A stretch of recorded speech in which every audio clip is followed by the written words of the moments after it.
അമ്മേ പരിശുദ്ധ അമ്മേ, അമ്മേ പരിശുദ്ധമേ, ദൈവമാതാവേ, കൃപാസനത്തിലൂടെ ഞങ്ങളുടെ ദേശത്തിനും അമ്മ മധ്യസ്ഥം തേടി തന്ന എല്ലാ അനുഗ്രഹങ്ങൾക്കും കൃപകൾക്കും ഞങ്ങളിപ്പോൾ ഹൃദയം നിറഞ്ഞ നന്ദി പറയുന്നു.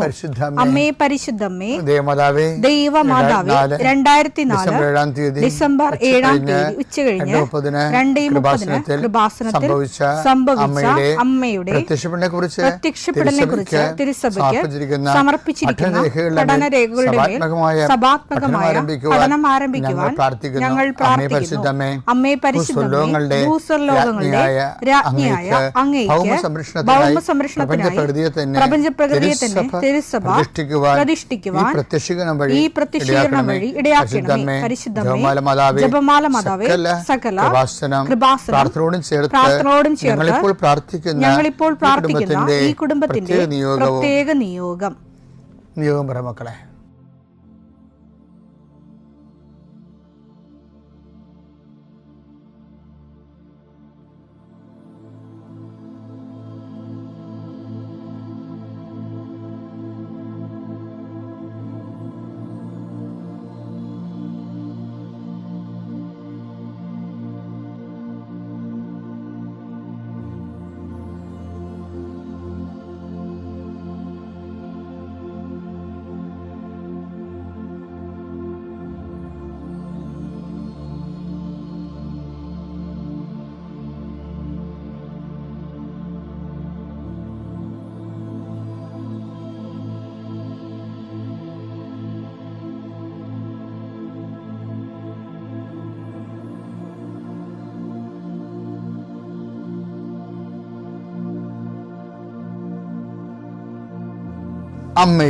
അമ്മയുടെ പ്രത്യക്ഷീകരണത്തിന്റെ ഈ അനുഗ്രഹവേളയിൽ ഞങ്ങൾക്ക് സാധിച്ചു തരുവാൻ കനിയണമേ.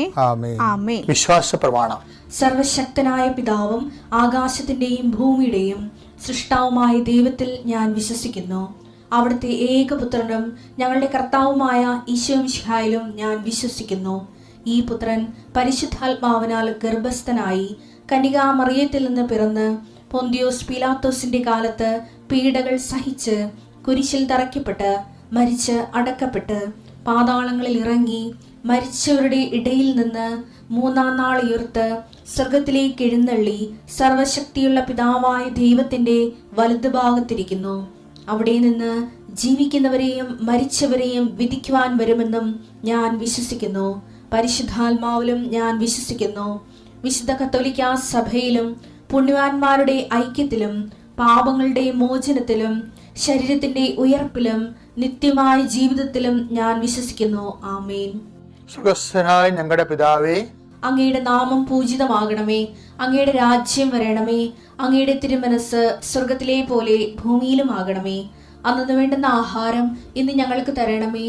ഞങ്ങളോട് തെറ്റ് ചെയ്യുന്നവരോട് ഞങ്ങൾ ക്ഷമിക്കുന്നത് പോലെ ഞങ്ങളുടെ തെറ്റുകൾ ഞങ്ങളോടും ക്ഷമിക്കണമേ. ഞങ്ങളെ പ്രലോഭനത്തിൽ ഉൾപ്പെടുത്തരുതേ, തിന്മയിൽ ഞങ്ങൾ രക്ഷിക്കണമേ. ആമേൻ. നന്മ നിറഞ്ഞ മറിയമേ, സ്വസ്തി. കർത്താവ് അങ്ങയുടെ കൂടെ സ്ത്രീകളിൽ അങ്ങ് അനുഗ്രഹിക്കപ്പെട്ടവളാകുന്നു. അങ്ങയുടെ ഉദരത്തിൻ ഫലമായി ഈശോ അനുഗ്രഹിക്കപ്പെട്ടവനാകുന്നു. പരിശുദ്ധ മറിയമേ, തമ്പുരാന്റെ അമ്മേ, പാപികളായ ഞങ്ങൾക്ക് വേണ്ടി ഇപ്പോഴും ഞങ്ങളുടെ മരണസമയത്തും തമ്പുരാനോട് അപേക്ഷിക്കണമേ. ആമേൻ. കർത്താവേ, നിന്റെ വിശുദ്ധ പൗരോഹിത്യത്തെ മഹത്വപ്പെടുത്തണമേ. കർത്താവെ, സഭയിലുള്ള സാന്നിധ്യം പ്രകടമാക്കണമേ. 40 വർഷം ഞാൻ അർപ്പിച്ച കൃപാനയുടെ യോഗ്യതയാൽ കൃപാസന അൾത്താറെ ജീവനോടെ പ്രത്യക്ഷപ്പെട്ട പരിശുദ്ധ അമ്മയുടെ മാധ്യസ്ഥത്തിലെ ഞാൻ മക്കളെ ആശീർവദിക്കുന്നു. കർത്താവ്, വിദേശത്തൊക്കെ പോകാൻ വേണ്ടി ഒരുങ്ങുന്ന ആൾക്കാരുണ്ട്. പലതരത്തിലുള്ള ഇൻ്റർവ്യൂവിനൊക്കെ പോയിട്ട് ചിലയിടത്ത് തോക്കും, ചിലയിടത്ത് കാശ് കൊടുക്കും, ചിലയിടത്ത് ഒരു അംബിഗസായിട്ട് വരും. നടക്കുമോ ഇല്ലയോ എന്നൊക്കെ അറിയാൻ പാടില്ലാത്തൊരു കൺഫ്യൂഷനുള്ള ആൾക്കാരുണ്ട്. അവിടെ കൺഫ്യൂഷൻ എല്ലാം മാറ്റണേ. പ്രഭാതത്തിൽ അങ്ങയുടെ നാമം വിളിച്ചപേക്ഷിക്കുന്ന അങ്ങയുടെ മക്കളുടെ മേൽ അവിടെ കണ്ണുനീര്, ഞാൻ നിൻ്റെ കണ്ണുനീരെല്ലാം കുപ്പിയിലാക്കി വെച്ചിരിക്കണമെന്ന് പറഞ്ഞില്ലേ. ഞാൻ നിന്നെ എൻ്റെ കൈവെള്ളയിൽ കാർവ് ചെയ്ത് വെച്ചിരിക്കുന്നു എന്ന് പറഞ്ഞില്ലേ. കർത്താവേ, നീ ഞങ്ങളോട് കാണിക്കുന്ന കരുണയും കരുതലുമാണത്. വിനാശത്തിൻ്റെ കൊടുങ്കാറ്റ് കടന്നു പോകുകയുള്ളൂ. കർത്താവേ, നിൻ്റെ ചിറകുകളുടെ ഉള്ളിൽ ഞാൻ അഭയം പ്രാപിക്കുന്നു എന്ന സങ്കീർത്തനോട് ചേർന്നുകൊണ്ട് കഷ്ടകാലങ്ങളിലൂടെ കടന്നു പോകുന്ന മക്കളെ കൈവെള്ളയിൽ അങ്ങ് സൂക്ഷിക്കുന്നതോട് നന്ദി പറയുന്നു. ഇപ്പോൾ ഞങ്ങൾ കയ്യിലെടുത്തിരിക്കുന്ന രേഖകൾ ഞങ്ങൾ ജീവിതമാർഗം കണ്ടെത്തുന്ന ഓരോ തൊഴിലിടങ്ങൾ, ഞങ്ങളിപ്പോൾ എവിടെയാണ് നിൽക്കുന്നത്, എന്തിനു വേണ്ടിയാണ് നിൽക്കുന്നത്, ആ അനുഗ്രഹ സ്ഥലങ്ങളെ ഇപ്പോൾ നീ ആശീർവദിക്കണമെന്ന് പ്രാർത്ഥിക്കുന്നു. കർത്താവേ, ഞങ്ങൾ ഉപയോഗിക്കുന്ന ജീവിതമാർഗത്തിന് വേണ്ടി ഉപയോഗിക്കുന്ന തൊഴിലിടങ്ങളെ നീ ആശീർവദിക്കണം. അതിൻ്റെ രേഖകളെ, ചിലപ്പോൾ നമ്പർ കിട്ടാത്തവരുണ്ടാകാം, നമ്പർ അതിന് അപേക്ഷിക്കുന്നവരുണ്ടാകാം. ഏതെല്ലാം തരത്തിൽ ഏതെല്ലാം രേഖകളാണ് വേണ്ടത്, ആ രേഖകൾക്കെല്ലാം നിലവിലുള്ള ദോഷങ്ങളെ, തടസ്സങ്ങളെ, കിട്ടാനുള്ള തടസ്സങ്ങളെ കർത്താവിൻ്റെ നാമത്തിൽ ബന്ധിക്കുന്നു. എൻ്റെ കർത്താവിൻ്റെ ഉന്നതമായ നാമത്തിൽ നിൻ്റെ വാഹനങ്ങളെ ഞാൻ ആശീർവദിക്കുന്നു. നീ ഉപയോഗിക്കുന്ന നീ പോകുന്ന വഴികളെ ഞാൻ ആശീർവദിക്കുന്നു. നിൻ്റെ വാഹനത്തിൻ്റെ, നീ ഹയർ ചെയ്ത വാഹനമായാലും, വാടകയ്ക്കെടുത്ത വാഹനമായാലും, ടാക്സി എടുത്ത വാഹനമായാലും, ഗവൺമെൻറ് വാഹനങ്ങളായാലും, അതെല്ലാം നീ സഞ്ചരിക്കുമ്പോൾ കർത്താവിൻ്റെ നാമത്തിൽ സംരക്ഷിക്കപ്പെടട്ടെ. ആ വാഹനത്തിന് കുറുകയും നെടുകയും പോകുന്ന മറ്റു വാഹനങ്ങളും തട്ടിപ്പിടി അപകടം ഉണ്ടാകാതിരിക്കാൻ അവൻ നിന്നെ തൻ്റെ തൂവലുകൾക്കുള്ളിൽ മറച്ചുകൊള്ളുമെന്ന് പറഞ്ഞ നിൻ്റെ പാദങ്ങൾ കല്ലിൽ തട്ടാതിരിക്കാൻ ദൂതന് കൽപ്പിക്കുന്നതാണ് ചെയ്ത സംരക്ഷണത്തിൻ്റെ ദൈവം കർത്താവ് നിന്നെ അനുഗ്രഹിക്കുകയും ആശ്വസിപ്പിക്കുകയും സംരക്ഷിക്കുകയും ചെയ്യട്ടെ. എൻ്റെ പ്രിയപ്പെട്ടവരെ, നമ്മൾക്ക് എന്തെങ്കിലും ഒരു ദുരന്തം ഉണ്ടാകാൻ പോകണമെങ്കിൽ പരിശുദ്ധാത്മാവ് നമ്മുടെ കൂടെ ഉണ്ടെങ്കിൽ നമുക്കൊരു നോട്ട് തരും. എനിക്ക് തോന്നുന്നത് ദൈവമായിട്ട് അത്ര കണ്ട് ബന്ധമില്ലാത്തവർക്കും പരിശുദ്ധാത്മാവ് നോട്ട് കൊടുക്കുന്നുണ്ട്.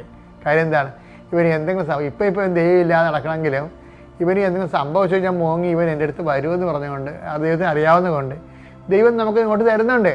പക്ഷേ ദൈവാനുഗ്രഹം കൊണ്ട് നമ്മളത് മനസ്സിലാക്കണില്ല. എന്താ കാര്യം, നമ്മൾക്ക് അത് ദൈവത്തിൻ്റെ തോന്നിയതായിരിക്കും. അങ്ങനെ തോന്നിയതായിരിക്കുമെന്ന് പറയേണ്ട സംഭവമില്ല മക്കളെ. ഡിസൺമെൻ്റ് ഓഫ് ദി സ്പിരിറ്റ്, ആത്മാവിൻ്റെ വിവേചനം എന്ന് പറഞ്ഞാൽ എന്താണെന്നറിയാമോ? ഇപ്പം ഞങ്ങളൊക്കെ, നിങ്ങൾ ഓരോ സ്ഥലത്ത് ഇരുന്ന് പറയത്തില്ലേ, ഇന്ന ആൾ ഇന്ന വിഷയത്തിന് ഇപ്പോൾ ദുഃഖിക്കുന്നുണ്ട്, ഈ പ്രാർത്ഥനയിൽ അയാൾ സുഖപ്പെടും, അയാളുടെ രോഗം ഇന്നതാണെന്നൊക്കെ പറഞ്ഞാൽ എന്താണ്? അത് പ്രസംഗിച്ചുകൊണ്ട് നിൽക്കുന്ന സമയത്ത് തന്നെ കർത്താവ് ഒന്നും സിനിമ പോലെ കാണിച്ചിട്ട് പറഞ്ഞതല്ല, ആന്തരികമായ സൂചനകളാണ്. ആന്തരിക സൂചനകൾ, ആ സൂചനകളെ ഞങ്ങളത് ഒബ്ജക്റ്റീവായിട്ട് എടുക്കും. എന്നിട്ട് ദൈവത്തെ വിശ്വസിച്ചുകൊണ്ട് അത് പറയും. അപ്പം നമുക്കൊരു ആന്തരിക ബോധ്യം കിട്ടും. അത് തോന്നലല്ലത്. ഈ തോന്നൽ ആണ് ഉണ്ടാകണമെങ്കിലും ചില ആൾക്കാർക്ക് ഇത്തിരി കൂടി ദൈവമായിട്ട് സത്യസന്ധമായിട്ട് പോകുന്നവർക്ക് അത് ബോധ്യമായിട്ട് മാറും. അതാണ് വിഷയം. പരിശുദ്ധാത്മാവിൻ്റെ ഈ വോൾട്ടേജ്, ഡിമിനിഷിങ് വോൾട്ടേജ് ഉണ്ട്, ഫുൾ വോൾട്ടേജ് ഉണ്ട്. അപ്പോൾ ഈ ആത്മാവിനെ നിർവീര്യമാക്കരുതെന്ന് പറയത്തില്ല. 1 തെസ്സലോനിക്ക 5:19. 1 തെസ്സലോനിക്ക 5:19. ആത്മാവിനെ നിങ്ങൾ നിർവീര്യമാക്കരുത്. എനിക്ക് ഏറെ ഇഷ്ടപ്പെട്ട വചനം അത്. ആത്മാവിനെ നിങ്ങൾ നിർവീര്യമാക്കരുത് എന്ന് വെച്ച് കഴിഞ്ഞാൽ ആത്മാവിന് പല ഗ്രേഡ് ഓഫ് പവറുണ്ട്, പവർ സ്റ്റേജ് ഉണ്ട്. ഇപ്പം നിർവീര്യം എന്ന് പറഞ്ഞു കഴിഞ്ഞാൽ പവർ കുറഞ്ഞ് ഇനാക്റ്റീവായിട്ട് വരും. നമ്മളിൽ ലോകാരൂപിയോ ദുഷ്ടാരൂപിയോ കൂടുന്നതനുസരിച്ചുകൊണ്ട് നമ്മളിലുള്ള പരിശുദ്ധാത്മ ഡിമിനിഷ് ചെയ്ത് വരും. അപ്പോൾ നമുക്കൊരു 30-35% വോൾട്ടേജേ ഉള്ളൂ പരിശുദ്ധാത്മാവിൻ്റെ ഉള്ളെങ്കിൽ നമുക്ക് വരാവുന്ന പ്രശ്നം ഇതുപോലെ തോന്നലേ വരത്തുള്ളൂ. അപ്പോൾ ഇത് നമ്മൾ ഓർക്കും, എനിക്ക് തോന്നിയായിരിക്കും, അത് അങ്ങനെയൊന്നും അല്ലേ, അങ്ങനെയൊക്കെ സംഭവിക്കാൻ പോണ. അപ്പോൾ അതൊക്കെ സംഭവിക്കാൻ പോകണമെന്ന് പറഞ്ഞ് ഇപ്പം അങ്ങനെ ചെയ്യാൻ പറ്റുക. അപ്പോൾ എന്ന് പറഞ്ഞ് നമ്മളത് ആ ഒരു തള്ളിക്കളയും. അപ്പം അത് എപ്പോഴും ഇങ്ങനെയുള്ള സമയത്ത് നിങ്ങൾ ഓർത്തേക്കണം, ദൈവത്തിൽ നിന്ന് വിഷയബന്ധിയായിട്ട് ഒരിക്കലും ദൈവമായിട്ട് നിങ്ങൾ ഒരു റിലേഷൻ സാധ്യമല്ല. വ്യക്തിബന്ധിയായിട്ട് പോകാൻ പ്രത്യേകം ശ്രദ്ധിക്കണം. പിതാവിൻ്റെയും പുത്രൻ്റെയും എൻ്റെ സാക്ഷിയാക്കി എന്നെ എൻ്റെ കുടുംബത്തെ ഉയർത്തിയതിന് ആദ്യം തന്നെ ഞാൻ പരിശുദ്ധ അമ്മയോടും ബിഷോപ്പിനോടും 1000 നന്ദി പറയുന്നു. എൻ്റെ പേര് രാജി. ഞാൻ മലപ്പുറം നിലമ്പൂർ ചുങ്കത്രയിൽ നിന്നാണ് വരുന്നത്. ഞാൻ ഉടമ്പടി എടുക്കാനുണ്ടായ സാഹചര്യം 10/1/2023 ഞാൻ ആദ്യമായി ഉടമ്പടി എടുക്കുന്നത്. ഉടമ്പടി എടുക്കാനായിട്ട് ഉണ്ടായ സാഹചര്യം, ഞാൻ ചുങ്കത്തറയിൽ നിന്നും എറണാകുളത്തേക്ക് ഒരു ജോലിയുടെ ആവശ്യത്തിനായി വന്ന സമയത്ത് എനിക്ക് ജോലി ലഭിക്കാൻ ഒരുപാട് ബുദ്ധിമുട്ടുണ്ടായിരുന്നു. ഞാൻ ജിമ്മിൽ ട്രെയിനറായിട്ട് വർക്ക് ചെയ്യുകയാണ്. അപ്പോൾ ഇവിടെ പേഴ്സണൽ ട്രെയിനിങ് ഒന്ന് കിട്ടും എന്നുള്ളത് മാത്രം വെച്ചിട്ടാണ് ഞാൻ അന്ന് നാട്ടിൽ നിന്നും എറണാകുളത്തേക്ക് വരുന്നത്. ഞാനും മക്കളും മാത്രമായിരുന്നു ഉണ്ടായിരുന്നത്. അവരെ എൻ്റെ അമ്മയുടെയും അച്ഛൻ്റെയും അടുത്ത് ആക്കിയിട്ടാണ് ഞാൻ എറണാകുളത്തേക്ക് വരുന്നത്. ആ സമയത്ത് എനിക്ക് ജോലി ഉണ്ടായിരുന്നില്ല. ആ സമയം ഞാൻ എടപ്പള്ളി പള്ളിയിൽ പ്രാർത്ഥിക്കാനായിട്ട് പോയ സമയത്ത് അവിടുന്ന് എനിക്കൊരു കൃപാസനം പത്രം കിട്ടുകയും ഞാൻ പത്രം കിട്ടിയതിൻ്റെ പിറ്റേ ദിവസം തന്നെ ഞാൻ ഇവിടെ വരികയും ഉടമ്പടി എടുക്കുകയും ചെയ്തു. ഉടമ്പടിയിൽ ഞാൻ എൻ്റെ ജോലിയുടെ നിയോഗം വെച്ചിരുന്നു. മോൻ്റെ എക്സാം ആയിരുന്നു. ഓൻ +1 പഠിച്ചുകൊണ്ടിരുന്നത്. അപ്പം ഞാനതായിരുന്നു നിയോഗത്തിൽ വെച്ചിട്ടുണ്ടായിരുന്നത്. ജോലി ഞാൻ ഉടമ്പടി എടുത്ത് 4ാമത്തെ ദിവസം തന്നെ അമ്മ മാതാവ് എനിക്ക് ജോലി തന്ന് അനുഗ്രഹിച്ചു. ആ ജോലി ലഭിക്കാനായിട്ട് ഞാൻ 2-3 ദിവസം ഞാൻ ഒരുപാട് കരഞ്ഞ് ജപമാല ചൊല്ലി ഞാൻ പ്രാർത്ഥിച്ചു. 4ാമത്തെ ദിവസം മാതാവ് തന്നെ എനിക്ക് പ്രേരണ തരികയാണ്. ഗൂഗിളിലൊന്ന് സെർച്ച് ചെയ്യൂ. ജിമ്മുകളുടെ നമ്പറുകൾ ഞാൻ സെർച്ച് ചെയ്യാൻ തുടങ്ങി. 3-4 ജിമ്മുകൾ എനിക്ക് ലിസ്റ്റിൽ വന്നു. ആദ്യം കണ്ട ജിമ്മിൻ്റെ ലിസ്റ്റിൽ തന്നെ ഞാൻ ഇൻ്റർവ്യൂവിന് കൊടുത്തു. ഞാൻ ജിമ്മിൽ ഇൻ്റർവ്യൂവിനായിട്ട് ചെന്നു. ഞാൻ തൃപ്പൂണിത്തറയുള്ള ജിമ്മിലാണ് ഇൻ്റർവ്യൂവിന് ഫസ്റ്റ് പോയത്. അവിടെ ചെന്ന് സാർ ഇൻ്റർവ്യൂ എടുക്കാൻ പോകുമ്പോൾ ഞാൻ കാശുരൂപം കയ്യിൽ മുറുകെ പിടിച്ചിരുന്നു. ഉപ്പും കയ്യിൽ കരുതിയിട്ടാണ് പോയിട്ടുണ്ടായിരുന്നത്. ഞാൻ ഇൻ്റർവ്യൂ കഴിഞ്ഞ് ഞാൻ മനസ്സിൽ വിചാരിച്ചതിലും കൂടുതലായി സാലറി തന്ന് മാതാവ് എന്നെ അന്ന് തന്നെ ആ ജോലിയിലേക്ക് പ്രവേശിപ്പിച്ചു. പിറ്റേ ദിവസം രാവിലെ തന്നെ എന്നോട് ജോലിയിൽ കയറാനായിട്ട് സാറ് പറയുകയും ഞാൻ രാവിലെ തന്നെ ജോലിയിൽ വന്ന് കയറുകയും ചെയ്തു. 4ാമത്തെ ദിവസം തന്നെ അമ്മ മാതാവ് എനിക്ക് ജോലി തന്ന അനുഗ്രഹം തന്നു. അതിനുശേഷം ജോലിയായിട്ട് പോയിക്കൊണ്ടിരിക്കുമ്പോൾ ഇതിൻ്റെ മോനാണ് അഭിദേവ്. അവൻ +1 പഠിച്ചുകൊണ്ടിരിക്കുകയാണ്. ഞാൻ അവരുടെ കൂടെ ഇല്ല വീട്ടിൽ. ഇവൻ്റെ താഴെ ഒരാളും കൂടെ ഉണ്ട്. അപ്പം ഇവൻ പറഞ്ഞ എൻ്റെ അടുത്ത്, അമ്മ എനിക്ക് +1 എക്സാമിന് മാത്സ് ഭയങ്കര ബുദ്ധിമുട്ടാണ്. 10th എക്സാമിനും എനിക്ക് ഭയങ്കര ബുദ്ധിമുട്ടായിരുന്നു മാത്സ്. ഞാൻ ഈ +1 എക്സാമിന് മാത്സിന് തോൽക്കുമെന്ന് എനിക്ക് നല്ല പേടിയുണ്ട് എന്ന് ഇവൻ പറഞ്ഞു. അപ്പം ഞാൻ പറഞ്ഞു, നീ അമ്മയും കൂട്ടിയിട്ട് ഇങ്ങോട്ട് വാ, ഇവിടെ വന്ന് നമുക്ക് കൃപാസനത്തിൽ നിന്ന് ഉടമ്പടി എടുക്കാം. ഞാൻ ഉടമ്പടിയിൽ ഈ ഒരു നിയോഗം വെച്ചിട്ടുണ്ട്, മോനിങ്ങോട്ട് പോരേന്ന് പറഞ്ഞു. അവൻ പിറ്റേ ദിവസം തന്നെ അമ്മയും കൂട്ടി കൃപാസനത്തിലേക്ക് വന്ന് ഉടമ്പടി എടുത്തു. ഞാൻ അവനുണ്ടായ സാക്ഷ്യത അവൻ പറയാൻ ഞാൻ അവന് കൊടുക്കും. എൻ്റെ പേര് അഭിദേവ്. 2013 അമ്മ പറഞ്ഞിട്ടാണ് ഞാൻ ആദ്യമായിട്ട് ഇങ്ങോട്ട് വരുന്നത്. ഇപ്പോൾ 10ാം ക്ലാസ്സിൽ കുറച്ച് പ്രശ്നങ്ങൾ കാരണം പഠിത്തത്തിൽ ശ്രദ്ധിക്കാൻ പറ്റിയില്ല. അതുകൊണ്ട് തന്നെ മാത്സിലൊക്കെ നല്ല മാർക്ക് കുറവായിരുന്നു. അതുകൊണ്ട് +1 കയറിയപ്പോൾ നല്ല പേടിയുണ്ടായിരുന്നു. അപ്പോൾ അതുകൊണ്ട് തന്നെ അമ്മയോട് പറഞ്ഞു മാത്സും ഇതൊന്നും എനിക്ക് നല്ല പേടിയാണെന്ന് പറഞ്ഞു. അപ്പോൾ അമ്മയാണ് പറഞ്ഞു ഇവിടെ വന്ന് ഉടമ്പടി എടുക്കാൻ. ഞാനൊരു ഇതിൽ വന്നു, ഉടമ്പടി എടുത്തു, മാതാവിനോട് പ്രാർത്ഥിച്ചു. പരീക്ഷ കഴിഞ്ഞു. എന്താ പരീക്ഷയ്ക്ക് എഴുതിയെന്നൊന്നും എനിക്ക് ഓർമ്മയില്ല. എക്സാം പേപ്പർ കിട്ടി, ഞാൻ എഴുതി പോന്നു. ഞാൻ പറഞ്ഞു അമ്മ എനിക്കൊന്നും അറിയത്തില്ല, അറിയാവുന്നൊക്കെ എഴുതി വെച്ചിട്ടുണ്ടെന്ന് പറഞ്ഞു പോന്നു. പിന്നെ മാർക്ക് കിട്ടിയപ്പോൾ എനിക്കതിൽ ഡബിൾ പാസ്സാണ്. ഞാൻ ജയിക്കാൻ മാത്രമല്ല +2 എക്സാം വരെ ഞാൻ പാസ്സായി.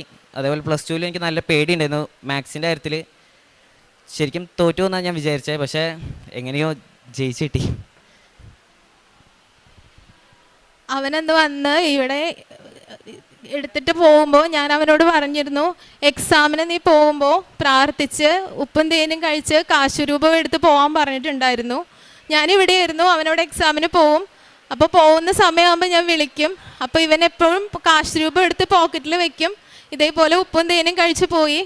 മാത്സിൻ്റെ എക്സാം വന്നന്ന് ഇവൻ മാത്സിൻ്റെ എക്സാമിന് പോകുമ്പോൾ ഞാൻ വീട്ടിലിരുന്ന് പ്രാർത്ഥിക്കുകയായിരുന്നു. ജിമ്മിൻ്റെ ടൈം കഴിഞ്ഞ് എനിക്ക് ഉച്ചയ്ക്ക് ഫ്രീ ടൈം ഉണ്ട്. ആ ടൈമിൽ ഞാനിരുന്ന് പ്രാർത്ഥിക്കുകയായിരുന്നു. ഇവൻ എക്സാം ഹാളിൽ കയറുമ്പോൾ എക്സാം ഹാളിൽ കയറി ഇറങ്ങിയിട്ട് ഇവൻ എന്നോട് പറഞ്ഞു, അമ്മ ഞാൻ എക്സാം ഹാളിൽ കയറി പരീക്ഷ പേപ്പർ നോക്കുമ്പോൾ എനിക്ക് അറിയുന്നതായിട്ട് ഒന്നും തന്നെ തോന്നിയില്ല. എനിക്ക് ഫുൾ ബ്ലാങ്ക് ആയിട്ടാണ് തോന്നിയത്. ഞാൻ പേപ്പർ തന്നു. ഞാൻ അപ്പോൾ കുരിശ് പേപ്പറിൽ വരച്ച് ഞാൻ എഴുതാൻ തുടങ്ങി. എഴുതി തുടങ്ങിക്കഴിഞ്ഞപ്പോൾ എനിക്കറിയില്ല ഞാൻ എന്തൊക്കെയോ എഴുതി. എനിക്ക് എന്തൊക്കെയോ എഴുതിയതെന്ന് എനിക്കറിയില്ല. അറിയുന്ന പോലെയൊക്കെ ഞാൻ എഴുതി പോന്നു എന്ന് എന്നോട് പറഞ്ഞു. പക്ഷേ അന്ന് +1 റിസൾട്ട് വന്നപ്പോൾ അവന് ഡബിൾ പാസ് മേലെ മാർക്ക് ഉണ്ടായിരുന്നു എക്സാമിന്. അതേപോലെ തന്നെ +2 എൻഡിങ് ആയപ്പോഴും പറഞ്ഞു, ഇതേപോലെ ഞാൻ +2 പാസ്സാവുമെന്ന് എനിക്ക് തോന്നുന്നില്ല അമ്മ, മാത്സിന് ഞാൻ ചിലപ്പോൾ തോക്കുമായിരിക്കും എന്ന് ഞാൻ പറഞ്ഞു. നീ അമ്മ മാതാവിനെ തന്നെ പിടിക്കുക, അതേപോലെ തന്നെ നീ പ്രാർത്ഥന തുടർന്ന് പോകണം എന്ന് ഞാൻ അവനോട് പറഞ്ഞു. അവൻ പ്രാർത്ഥനയൊന്നും വിട്ടിട്ടുണ്ടായിരുന്നില്ല. പ്രാർത്ഥനയൊക്കെ അവൻ അതുപോലെ തന്നെ കണ്ടിന്യൂ ചെയ്ത് പോയിട്ടുണ്ടായിരുന്നു. ആ സമയത്ത് +2 എക്സാം കഴിഞ്ഞു. 70% മാർക്കോട് കൂടി ഇവൻ +2 പാസ്സായി. അതിനുശേഷം ഞാൻ കൊച്ചിയിലേക്ക് തന്നെ ഇവരെ രണ്ടുപേരെയും കൊച്ചിയിലേക്ക് തന്നെ കൊണ്ടുവന്നു. ഇവൻ്റെ അനിയനെയും കൊച്ചിയിലേക്ക് തന്നെ കൊണ്ടുവന്നു. ഞങ്ങളിവിടെ ഒരു വീട് വാടകയ്ക്ക് എടുത്ത് ഇവിടെ താമസിക്കുകയായിരുന്നു. ആ സമയത്ത് ഞാൻ ഒറ്റയ്ക്ക് പോകണ്ട എന്ന് പറഞ്ഞ്, ഇവൻ അവധിയാണല്ലോ എന്ന് പറഞ്ഞ് ഇവനൊരു പാർട്ട് ടൈം ആയിട്ടൊരു ജോലിക്കും കൂടെ പോവാം എന്ന് പറഞ്ഞുകൊണ്ട് ഇവൻ ബ്ലിങ്കിറ്റിൽ ജോലിക്ക് കയറി. 1.5 മാസം ഇവൻ ബ്ലിങ്കിറ്റിൽ ജോലിക്ക് പോയി. ബ്ലിങ്കിറ്റിൽ ജോലി ചെയ്യുമ്പോൾ എങ്ങനെയാണെന്ന് വെച്ച് കഴിഞ്ഞാൽ 3 മാസമെങ്കിലും കണ്ടിന്യൂസ് പോയി കഴിഞ്ഞാലേ അവിടെ ഇവർക്ക് സ്ഥിരമായിട്ടാവുള്ളൂ, മെഡിക്കൽ അലവൻസുകളൊക്കെ കിട്ടുള്ളൂ. ആ ടൈമിൽ ഇവന് പോകാൻ വേണ്ടി എന്നെ ജിമ്മിൽ നിന്ന് ഇവൻ വീട്ടിലേക്ക് തിരിച്ചു കൊണ്ടുവന്നാക്കി ഇവൻ തിരിച്ച് ജോലി സ്ഥലത്തിലേക്ക് പോകുന്ന ടൈമിൽ ഒരു സൊമാറ്റോയുടെ വണ്ടി വന്ന് ഇവൻ്റെ വണ്ടിയിൽ ഇടിക്കുകയും ഇവൻ വണ്ടിയിൽ നിന്ന് തെറിച്ച് വീഴുകയും ഇവൻ്റെ കാലിൻ്റെ അടിഭാഗം ഫുള്ള് 2ആയി പിളർന്ന് പോവുകയും ചെയ്തു. ആ എല്ല് പൊട്ടി അതിനുള്ളിലൂടെ താഴേക്ക് വരികയും ചെയ്തു. ഒരു മഴ സമയത്താണ്, ഇതേപോലെ ഡിസംബറിൽ ഒരു മഴ ഉണ്ടായിരുന്നു. ആ ടൈമിലാണ് ഇവൻ വീഴുന്നത്. അതും ചെളിയിലേക്കാണ് വീണത്. ഈ മുറിയിൽ നിറയെ ചെളി കയറിപ്പോയി. എന്നെ ഹോസ്പിറ്റലിൽ നിന്ന് വിളിക്കുന്നു. ഞാൻ ഹോസ്പിറ്റലിലേക്ക് ഓടി ചെല്ലുന്നു. ആ മാസത്തിൻ്റെ പകുതി കഴിഞ്ഞു. നമുക്ക് സാലറി ഒക്കെ കിട്ടിക്കഴിഞ്ഞാൽ അതൊക്കെ ആ ഒരു സമയത്തോടു കൂടി തന്നെ എല്ലാം കയ്യിൽ നിന്നും പോയി. നമുക്ക് ചിലവിനുള്ള പൈസ മാത്രമാണ് കയ്യിൽ ഉണ്ടാവുക. ആ ടൈമിൽ ഞാൻ ഹോസ്പിറ്റലിലേക്ക് ഒരു 5000 രൂപയും കൊണ്ടാണ് ഓടിപ്പോകുന്നത്. ഹോസ്പിറ്റലിൽ ചെന്നപ്പോൾ ഡോക്ടർ പറഞ്ഞു മുറിയുടെ ഉള്ളിൽ നിറയെ ചെളി കയറി പോയിട്ടുണ്ടായിരുന്നു. അത് അവർ ക്ലീൻ ചെയ്തു, എങ്കിലും ഇവന് ഇൻഫെക്ഷൻ കയറാനുള്ള സാധ്യത കൂടുതലാണ്. അത്രത്തോളം ചെളി ഉള്ളിലേക്ക് പോയിട്ടുണ്ട്.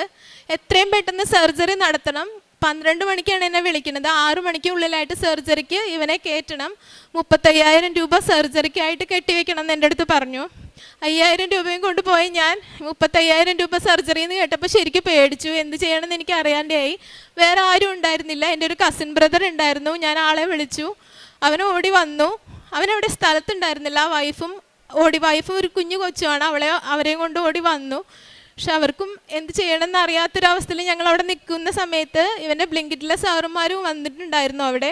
അവർ സംസാരിച്ചപ്പോൾ എന്നോട് പറഞ്ഞത് 3 മാസമെങ്കിലും ആവാണ്ട് നമുക്ക് മെഡിക്കൽ അലവൻസ് ഒന്നും അവന് കിട്ടില്ല, പിന്നെ ഇനി എന്ത് ചെയ്യുമെന്ന് ചോദിച്ചു. അപ്പം നമുക്ക് ഗവൺമെൻറ് ഹോസ്പിറ്റലിലേക്ക് മാറ്റാമെന്ന് ഞാൻ പറഞ്ഞു. EMCയിലായിരുന്നു ഇവനെ അഡ്മിറ്റ് ചെയ്തിട്ടുണ്ടായിരുന്നത്, കൊച്ചിയിൽ.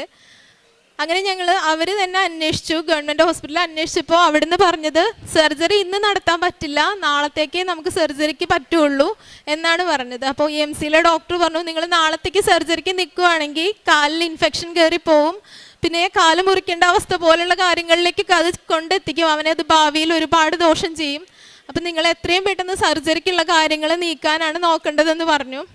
ഞാനപ്പോൾ അവിടെ നിന്ന് അമ്മ മാതാവിനെ ഈശോയും വിളിച്ച് കരഞ്ഞുകൊണ്ട് പറഞ്ഞത് ഇത്രയേ ഉള്ളൂ, ഈ നിമിഷം ഞാനിവിടെ ഒറ്റയ്ക്കാണ്, എൻ്റെ ഇടവും വലവും എൻ്റെ അപ്പനും അമ്മയും ഉണ്ടാവണം, വേറെ ആരും എനിക്കില്ല എന്ന് പറഞ്ഞുകൊണ്ട് ഞാൻ ആശുപത്രിയിലേക്ക് കരഞ്ഞുകൊണ്ട് ഓടിക്കയറി ചെല്ലുമ്പോൾ ഇവനെ എക്സ്റേ എടുക്കാൻ വേണ്ടി കയറ്റിയിരിക്കുകയാണ്. അപ്പോൾ ഇവൻ ചിരിച്ചുകൊണ്ടായിരിക്കുന്നത്. ഞാൻ ഒറ്റയ്ക്കാണ്, ഞാൻ അവൻ കരഞ്ഞു കഴിഞ്ഞാൽ ഞാൻ പേടിക്കുന്നുള്ളത് വെച്ച് അവൻ സിസ്റ്ററോട് പറയുന്നുണ്ട് അമ്മ പേടിക്കും, അമ്മയോട് കൂടുതലായിട്ടൊന്നും പറയില്ല എന്ന് ഇവൻ പറഞ്ഞിട്ടാണ് ഇവനെ എക്സ്റേക്ക് കൊണ്ടുവന്നത്. എക്സ്റേ എടുത്തിറങ്ങിയപ്പോൾ സിസ്റ്റർ എന്നോട് പറഞ്ഞു എത്രയും പെട്ടെന്ന് സർജറി വേണ്ടി വരും, അത്രയും ആഴത്തിലുള്ള മുറിവാണ്, എല്ല് പൊട്ടി പുറത്തേക്ക് വന്നിട്ടുണ്ട്, എന്നിട്ടും അവൻ ചിരിച്ചുകൊണ്ടാണ് ഇരിക്കുന്നത് എന്ന് പറഞ്ഞു. ആ സമയം ഞാൻ ആ ഒരു നേരം ഞാൻ എൻ്റെ അപ്പനെയും അമ്മയും വിളിച്ചത് മാത്രമേ എനിക്ക് ഓർമ്മയുള്ളൂ. പിന്നെ ഞാൻ എൻ്റെ ഈ അപ്പനെയും അമ്മയും വിളിച്ചത് മാത്രമേ എനിക്കുള്ളൂ. വേറെ ആരും എന്നെ സഹായിക്കാനായിട്ട് ആ സമയത്ത് എൻ്റെ അച്ഛനും അമ്മയ്ക്കും ഒന്നും അതിനുള്ള സഹായം ചെയ്യാനൊന്നും പറ്റുന്ന സാമ്പത്തികാവസ്ഥയിലൊന്നും ഉള്ളവരല്ല. ആ സമയത്ത് ഞാൻ അവിടെ നിന്ന് കരഞ്ഞ് ഇത് മാത്രം പറഞ്ഞു. അതിനുശേഷം സാറുമാർ എന്നോട് പറഞ്ഞു ബ്ലിങ്കിറ്റിലെ ഹെഡുമായിട്ട് ഞാനൊന്ന് സംസാരിക്കട്ടെ, കിട്ടുമെന്ന് എനിക്കൊരു പ്രതീക്ഷയില്ല എന്ന് പറഞ്ഞു. അയാൾ അവരുമായിട്ട് സംസാരിച്ചു, ഹെഡുമായിട്ട് സംസാരിച്ചു. ആ സാർ എൻ്റെ കയ്യിൽ ഫോൺ തരാൻ പറഞ്ഞു. സാറ് ഫോൺ തന്നു. ഞാൻ എൻ്റെ അവസ്ഥകൾ സാറിനോട് പറഞ്ഞു. സാറ് പറഞ്ഞു 30,000 രൂപ ഇപ്പം തന്നെ അക്കൗണ്ടിലേക്ക് ഞാൻ ഇടാം. ആ സമയം തന്നെ പറഞ്ഞ് 3 മിനിറ്റിനകത്ത് തന്നെ എൻ്റെ അക്കൗണ്ടിലേക്ക് പൈസ വന്നു. ഞാൻ അപ്പം തന്നെ ഓടിക്കൊണ്ട് 35,000 രൂപ അവൻ്റെ സർജറിക്ക് അടച്ചു. 6 മണിക്ക് തന്നെ അവനെ സർജറിക്ക് കയറ്റി. സർജറി കഴിഞ്ഞു, അവനെ ഇറക്കിയതിന് ശേഷം ഹെവി ബ്ലീഡിങ് ആയിരുന്നു കാലിൽ. ഓവറായിട്ട് ചെളി ഉള്ളിൽ പോയതുകൊണ്ട് അവർ അധികം സമയം ക്ലീനിങ്ങും കാര്യങ്ങളും എടുത്തത് കൊണ്ട് തന്നെ ബ്ലീഡിങ് ഉണ്ടാവും എന്ന് ഡോക്ടർ പറഞ്ഞിട്ടുണ്ടായിരുന്നു.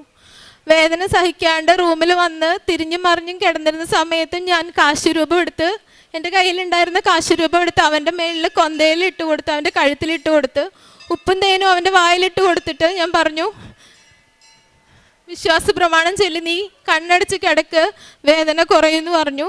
ആ വിശ്വാസ പ്രമാണം ചൊല്ലി അത് പൂർത്തിയാകുന്നതിന് മുന്നേ അവൻ മയക്കത്തിലേക്ക് പോയി.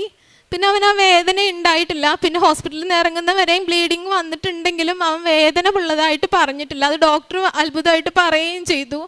വേദന അത്രയും പറയാതിരുന്നത് കൊണ്ടിട്ട് ഫിസിയോതെറാപ്പിസ്റ്റ് വന്ന് പിറ്റേ ദിവസം രാവിലെ തന്നെ ഇവിടെ നടത്തുമ്പോൾ ബ്ലഡ് ഫുള്ള് തറയിലൂടെ പോകുമായിരുന്നു. ഡോക്ടർ വന്ന് വഴക്കും പറഞ്ഞു.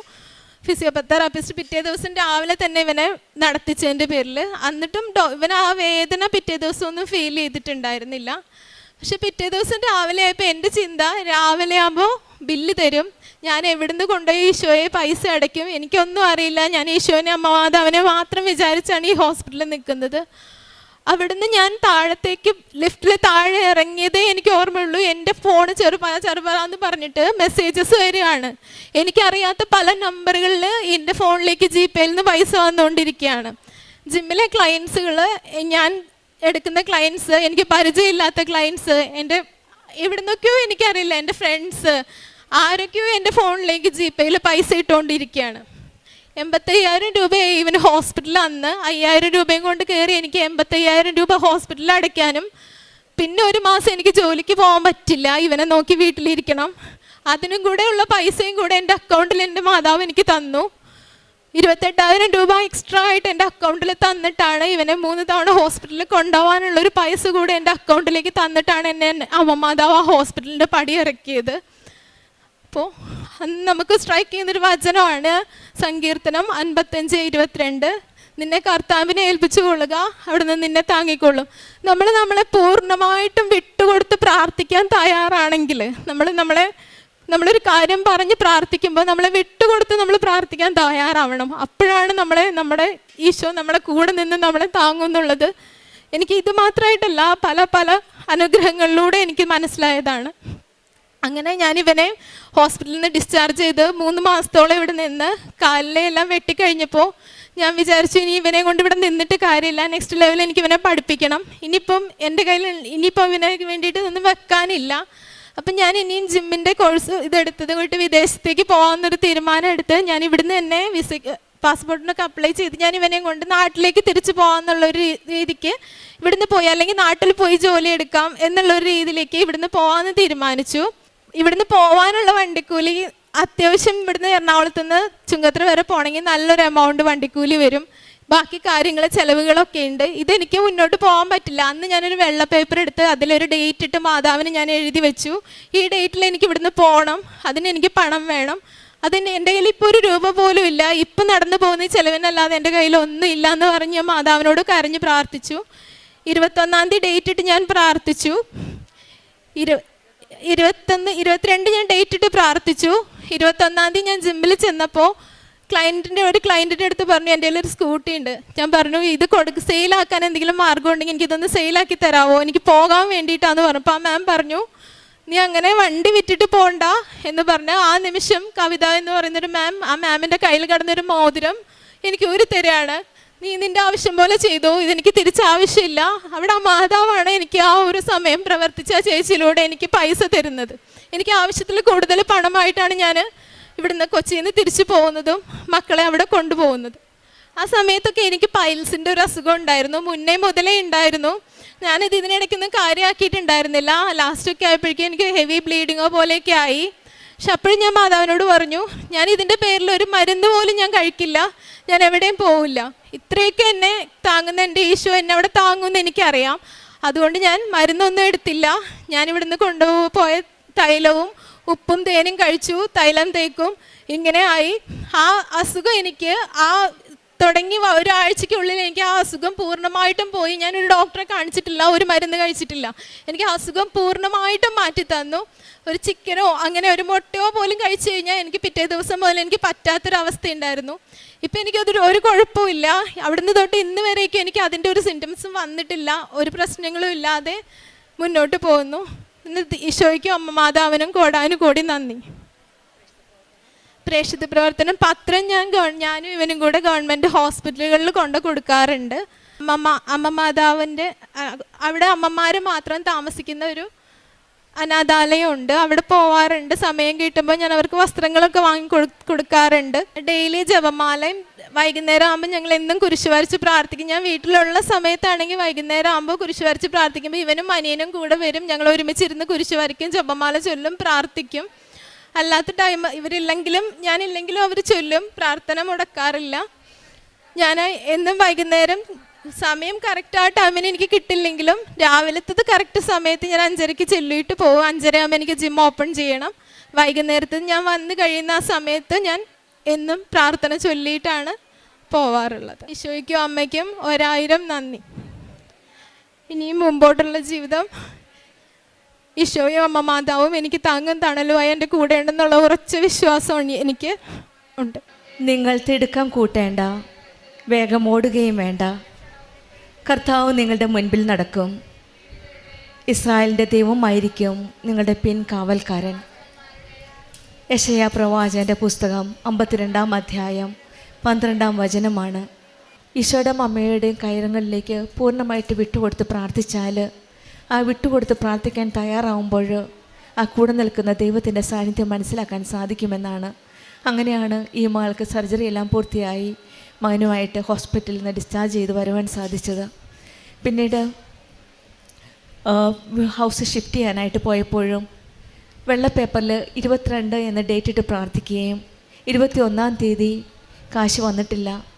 കൂട്ടുകാരിയോട് ഒരു സ്കൂട്ടി വിറ്റിട്ട് കാശുമായിട്ട് തൽക്കാലത്തേന് ഉള്ള സാമ്പത്തികമായിട്ട് നടത്താമെന്ന് പറഞ്ഞ് സംസാരിച്ചപ്പോൾ ആ സ്വന്തം കൂട്ടുകാരിക്ക് കയ്യിലിരുന്ന മോതിരം ഊരിക്കൊടുക്കാനായിട്ട് തോന്നിച്ചത് അതും മാതാവിൻ്റെ ഒരു അനുഗ്രഹമായിട്ടാണ് സാക്ഷ്യപ്പെടുത്തുന്നത്. അങ്ങനെ അതും സാധിച്ചു കൊടുക്കുകയും പിന്നീട് രോഗാവസ്ഥയിലായിരുന്നു. പൈൽസ് എന്ന അസുഖം വന്നപ്പോഴും രോഗത്തിന് മരുന്നൊന്നും കഴിക്കാതെ വിശുദ്ധ തൈലം വിശ്വാസ പ്രമാണം ചൊല്ലി പ്രാർത്ഥിച്ചതിൻ്റെ ഫലമായിട്ട് രോഗസൗഖ്യം ലഭിച്ചതുമൊക്കെ. പിന്നീട് ഈ മകനും അമ്മയും ചേർന്ന് പത്രം കൊടുക്കുകയും മറ്റുള്ളവർ കാരുണ്യപ്രവർത്തികൾ ചെയ്യുകയും പ്രാർത്ഥനാ ജീവിതവും ജപമാലയും ബൈബിൾ വായനയും കൊന്തയും ഒക്കെ ഒന്നിച്ചിരുന്ന് ഈ അക്രൈസ്തവരായ മക്കൾ പ്രാർത്ഥിക്കുകയൊക്കെ ചെയ്തതിൻ്റെ ഫലമായിട്ട് ഈശോയുടെയും അമ്മയുടെയും സാന്നിധ്യം കൂടെയുണ്ടെന്ന് നമുക്ക് മനസ്സിലാക്കാൻ സാധിക്കും ഈ സാക്ഷ്യത്തിൽ നിന്ന്. വചനം പറയുന്നത് പോലെ നിങ്ങൾ തിടുക്കം കൂട്ടേണ്ട, വേഗം ഓടുകയും വേണ്ട. കർത്താവ് നിങ്ങളുടെ മുൻപിൽ നടക്കുമെന്നാണ്. ഈ മക്കളുടെ ജീവിതത്തിലും കർത്താവ് മുൻപിൽ തന്നെയാണ് നടന്നത്. എല്ലാ കാര്യത്തിലും ഈശോയുടെയും അമ്മയുടെ ഒരു സാന്നിധ്യം ഉണ്ടായിരുന്നു. ഇസ്രായേലിൻ്റെ ദൈവമായിരിക്കും നിങ്ങളുടെ പിൻകാവൽക്കാരൻ. നമ്മുടെ കാവലായിട്ട് ആ ദൈവത്തിൻ്റെ സാന്നിധ്യമുണ്ട്. നമ്മെ സംരക്ഷിക്കാനായിട്ട് കൃപാസനം അമ്മയുണ്ട്. നമ്മുടെ കരം പിടിച്ചുകൊണ്ട് നമ്മെ മുന്നോട്ട് നയിക്കുവാനായിട്ട്, ഈശോയിലേക്ക് കൊണ്ടുപോകുവാനായിട്ട്. ഉടമ്പടി പ്രാർത്ഥനയിൽ നാം അനുഭവിക്കുന്നത് ഭയമില്ലാതെ മുന്നോട്ട് പോകാനുള്ള ഒരു കൃപയാണ്. നാം ഒറ്റയ്ക്കല്ല, ദൈവം നമ്മുടെ മുൻപിലും പിൻപിലുമുണ്ട്. പ്രശ്നങ്ങളുണ്ടെങ്കിലും ഭയപ്പെടേണ്ട. ജീവിതത്തിൽ വൈകിപ്പോകുന്ന കാര്യങ്ങളുണ്ടായാലും ദൈവം ശരിയായ സമയത്ത്, തക്ക സമയത്ത് നമ്മെ നയിക്കുന്ന, നമ്മെ സഹായിക്കുന്ന, നമ്മെ രക്ഷിക്കുന്ന ഒരു ദൈവമാണ് നമ്മുടെ കൂടെയുള്ളത്.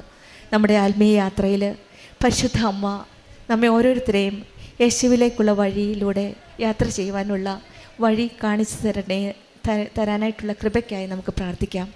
രാജിക്കും അഭിദേവനും കുടുംബത്തിൽ ലഭിച്ച എല്ലാ അനുഗ്രഹങ്ങൾക്കും നമ്മൾക്ക് കരങ്ങളടിച്ച് ദൈവത്തെ മഹത്വം. അമ്മ ജീവനോടെ പ്രത്യക്ഷപ്പെട്ട ഈ ആൾത്താരയിൽ എനിക്കും എൻ്റെ കുടുംബത്തിനും വന്ന് സാക്ഷ്യം പറയാൻ അനുഗ്രഹം തന്ന അമ്മയ്ക്കും ഈശോയ്ക്കും 1000 നന്ദി.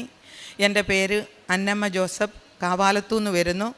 ഇതെൻ്റെ മകൻ അജോമോൻ ജോസഫ്, അത് അനിറ്റ, മകൻ്റെ 3 മക്കൾ എയ്ഡൻ, അഡോൺ, ആൻഡൻ. ഞങ്ങൾക്ക് ലഭിച്ച അനുഗ്രഹങ്ങൾക്ക് സാക്ഷ്യം പറയുവാനാണ് ഇവിടെ നിൽക്കുന്നത്.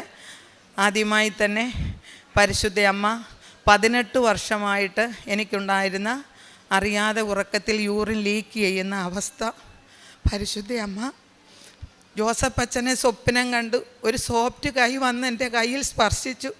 അതിനുശേഷം ഞാൻ 1 മാസം 760 രൂപയുടെ ഗുളികയായിരുന്നു അതിന് കഴിച്ചുകൊണ്ടിരുന്നത്. ആ രോഗം എന്നെ പൂർണ്ണമായി മാറ്റി. ഉടമ്പടി തൈലവും ഉപ്പും, വ്യഞ്ചരിച്ച ഉടമ്പടി തൈലവും ഉപ്പും ഒക്കെ തേച്ച് വയറിൽ കുരിശു വരച്ച് വിശ്വാസ പ്രമാണം ചൊല്ലി പ്രാർത്ഥിക്കുമായിരുന്നു. അങ്ങനെ എനിക്ക് ആ രോഗത്തിൽ നിന്നും ഇപ്പോൾ പൂർണ്ണമായി സൗഖ്യം ലഭിച്ചിരിക്കുകയാണ്. അമ്മയ്ക്കും ഈശോയ്ക്കും 1000 നന്ദി പറയുന്നു. രണ്ടാമത് എൻ്റെ കൊച്ചുമോൻ എയ്ഡൻ അജോമോൻ ജോസഫ്, ഇവന് 9 മാസമായി ഇവൻ്റെ തലമുടി ഇങ്ങനെ മുറിഞ്ഞു പോയി. തലയുടെ ബാക്ക് ഭാഗം മുഴുവൻ ഇങ്ങനെ വെളുത്തു, ഒട്ടും തലമുടി ഇല്ലാതെയായി, പുരികം പൊഴിഞ്ഞു പോയി. അങ്ങനെ ഇരിക്കുമ്പോഴാണ് ഞങ്ങൾ UK ചെന്നത്. അപ്പോൾ അവിടെ ചെന്ന് നടുവ് ഞാൻ ഉടമ്പടി തൈലം കുഞ്ഞിനെ തലയിൽ 2 നേരവും തേച്ച് വിശ്വാസ പ്രമാണം ചൊല്ലി പ്രാർത്ഥിച്ചതിൻ്റെ ഫലമായി ഈ അച്ഛനെ കണ്ട് അതിനുശേഷം 3-ാം ദിവസം എൻ്റെ കുഞ്ഞിൻ്റെ തലയിലെ തലമുടി കിളിക്കാൻ തുടങ്ങി. ഞാൻ അമ്മയോട് പറഞ്ഞമ്മേ, ഞാനിവിടെ വരുമ്പം വന്ന് സാക്ഷ്യം പറയാം. അപ്പം കുഞ്ഞ് കൂടെ ഇല്ലാത്ത കാരണം സാക്ഷ്യം പറയിച്ചില്ല, ഇവിടെ എഴുതി കൊടുത്തതേ ഉള്ളൂ. ഇപ്പോൾ എൻ്റെ കുഞ്ഞിൻ്റെ തലമുടി അന്ന് ഞങ്ങൾ പോരുന്നതിന് മുൻപേ തന്നെ വെട്ടിയിട്ടാണ് പോകുന്നത്. ഇവിടെ ഈ പുറകു ഭാഗം മൊത്തം തലമുടി പോയി, ഫോട്ടോയുണ്ട് കയ്യിൽ. അതുപോലെ പിരികവും പൊഴിഞ്ഞു. കുഞ്ഞിന് തന്നെ വിഷമമായിരുന്നു.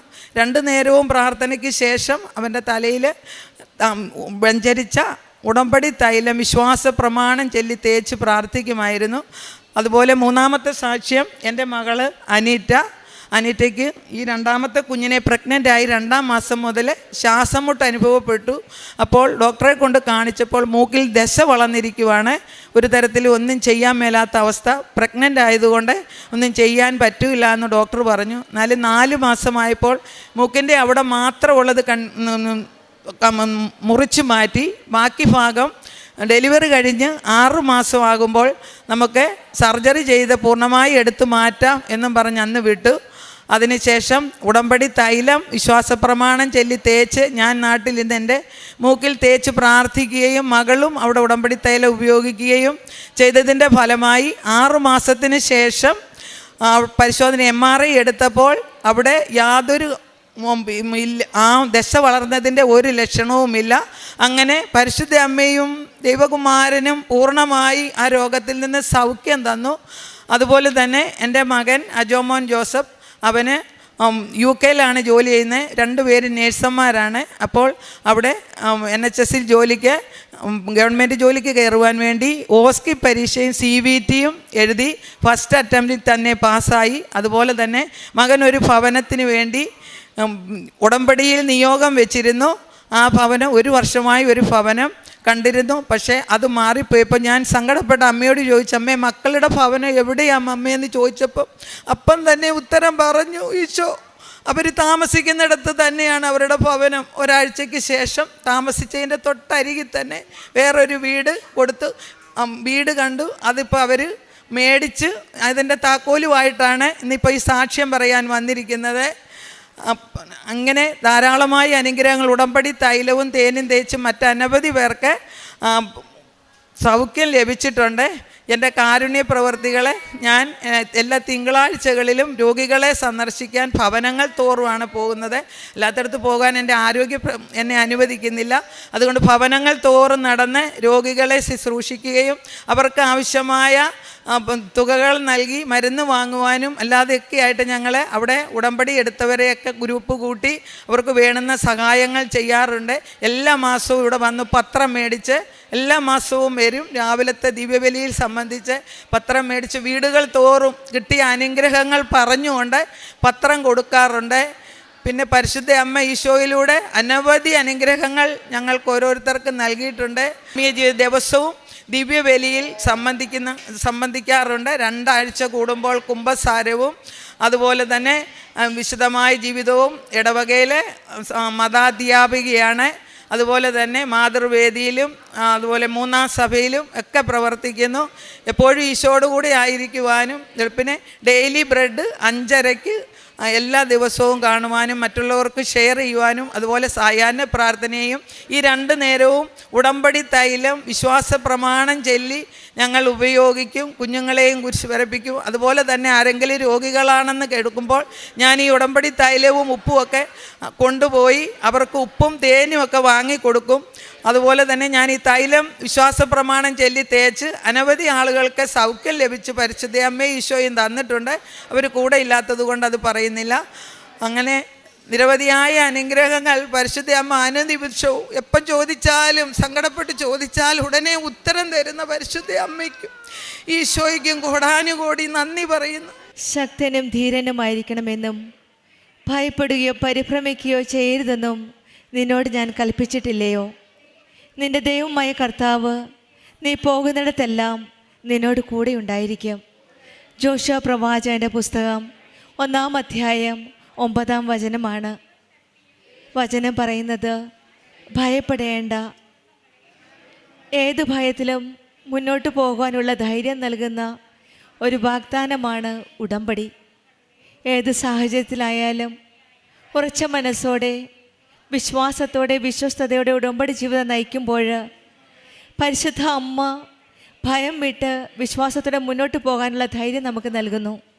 ഇന്ന് നമ്മൾ കടന്നു പോകുന്ന ഏത് പോരാട്ടമായാലും ദൈവം നമ്മോട് കൂടെയുണ്ട്. പരിശുദ്ധ അമ്മ നമുക്കായി ഇടപെടുന്നു. നമ്മൾ ഒറ്റയ്ക്കല്ല. അന്നമ്മ ജോസഫ് എന്ന സഹോദരിയുടെ സാക്ഷ്യത്തിൽ 18 വർഷത്തോളം ഉണ്ടായിരുന്ന യൂറിൻ പ്രോബ്ലം ഉണ്ടായിരുന്നു. അത് എല്ലാ മാസവും മരുന്നുകൾ കഴിച്ചിരുന്നു. 18 വർഷമാണ്. അത് പരിശുദ്ധ അമ്മയോട്, കൃപാസനം അമ്മയോട് ഉടമ്പടിയിൽ നിയോഗം വെച്ച് പ്രാർത്ഥിച്ചതിൻ്റെ ഫലമായിട്ട് 18 വർഷം സമയ ചുരുക്കത്തിൻ്റെ അമ്മ ഇടപെടുകയും ആ രോഗം സൗഖ്യപ്പെടുത്തുകയുമാണ്. അതും ബഹുമാനപ്പെട്ട ജോസഫ് അച്ഛൻ്റെ സ്വപ്നത്തിൽ കാണുകയും അച്ഛന് ആ കണ്ട ദിവസം തൊട്ട് ഇന്ന് വരെ ആ രോഗത്തിൽ നിന്നും മുക്തി നേടി എന്നാണ് ഈ സഹോദരി സാക്ഷ്യപ്പെടുത്തുന്നത്. 18 വർഷം ഉടമ്പടി മക്കളുടെ ജീവിതത്തിൽ എത്ര വർഷമാണെന്നല്ല അമ്മ നോക്കുന്നത്, നമ്മുടെ വിശ്വാസവും വിശ്വസ്തതയുമാണ്. ഉടമ്പടിയിൽ സമയ ചുരുക്കത്തിൻ്റെ അമ്മയാണ് ഇടപെടുന്നത്. 18 വർഷം മരുന്ന് കഴിച്ചിരിക്കാം, പക്ഷെങ്കിൽ ഉടമ്പടിയിൽ അമ്മയാണ്. കാനായിലെ വിവാഹ വിരുന്നിൽ അവർക്ക് വീഞ്ഞില്ല എന്ന് പറഞ്ഞപ്പോൾ പരിശുദ്ധ അമ്മയാണ് അവരുടെ കുടുംബ പ്രശ്നം ഈശോയിലേക്ക് കൊണ്ടുപോയത്. അന്നും ഇന്നും അമ്മ അത് തന്നെയാണ് നമുക്ക് വേണ്ടി ചെയ്യുന്നത്. നമുക്ക് വേണ്ടി മധ്യസ്ഥം വഹിക്കുകയാണ്. അമ്മ തന്നെയാണ് ഈ സഹോദരിയുടെ കാര്യവും 18 വർഷം സഹിച്ച് ബുദ്ധിമുട്ടിയ ഒരു വലിയ പ്രശ്നമാണ്.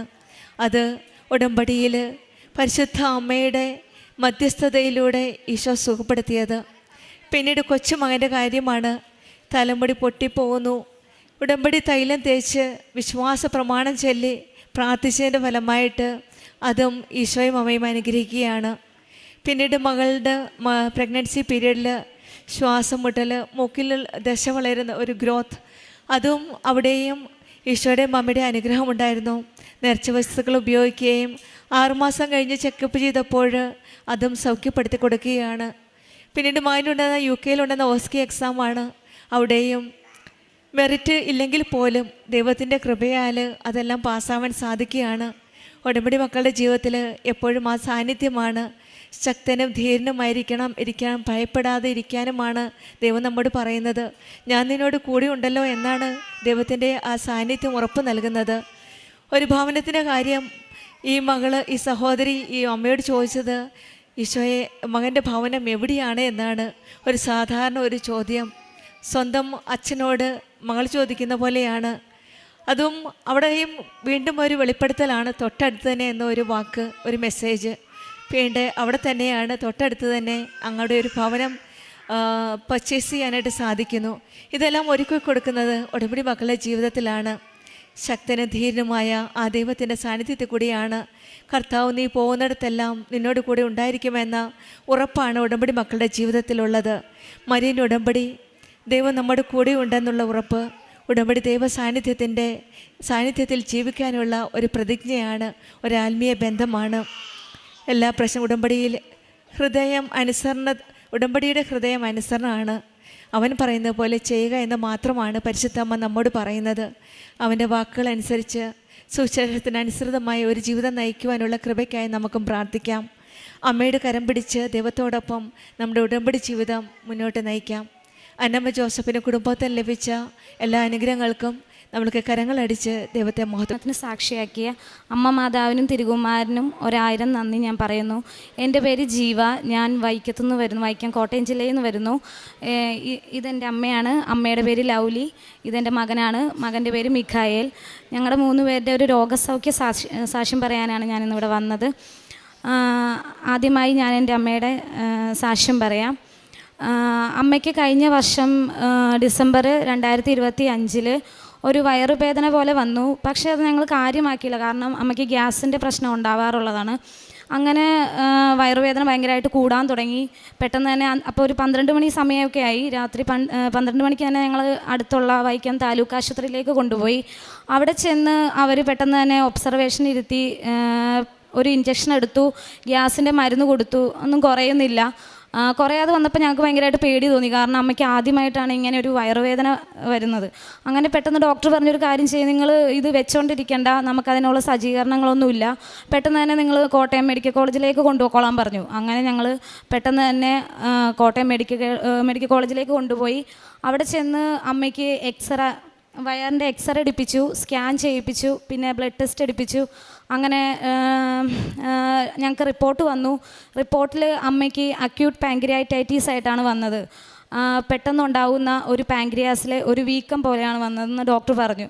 അപ്പോൾ ഡോക്ടർ ഞങ്ങളോട് പറഞ്ഞു, ഇത് റെയറായിട്ട് വരുന്ന അസുഖമാണ്, അങ്ങനെ പെണ്ണുങ്ങൾക്ക് വരാൻ ചാൻസ് കുറവാണ്, ഇത് സീരിയസ് ആയിട്ടുള്ളൊരു കാര്യമാണ്, അതുകൊണ്ട് നിങ്ങൾ ഒരു കാര്യം ചെയ്യുക, ഇവിടെ അഡ്മിറ്റ് ആകുക, എന്നിട്ട് നമുക്ക് മരുന്നൊക്കെ സ്റ്റാർട്ട് ചെയ്യാമെന്ന് പറഞ്ഞു. അങ്ങനെ പെട്ടെന്ന് തന്നെ ഞങ്ങൾ അവിടെ അഡ്മിറ്റാക്കി. ആ സമയത്തൊക്കെ അമ്മയ്ക്ക് എന്നെ നോക്കുന്നില്ല. കാരണം ഞങ്ങൾ 2 പെൺമക്കളാണ്, ഞങ്ങൾക്ക് അച്ഛനില്ല.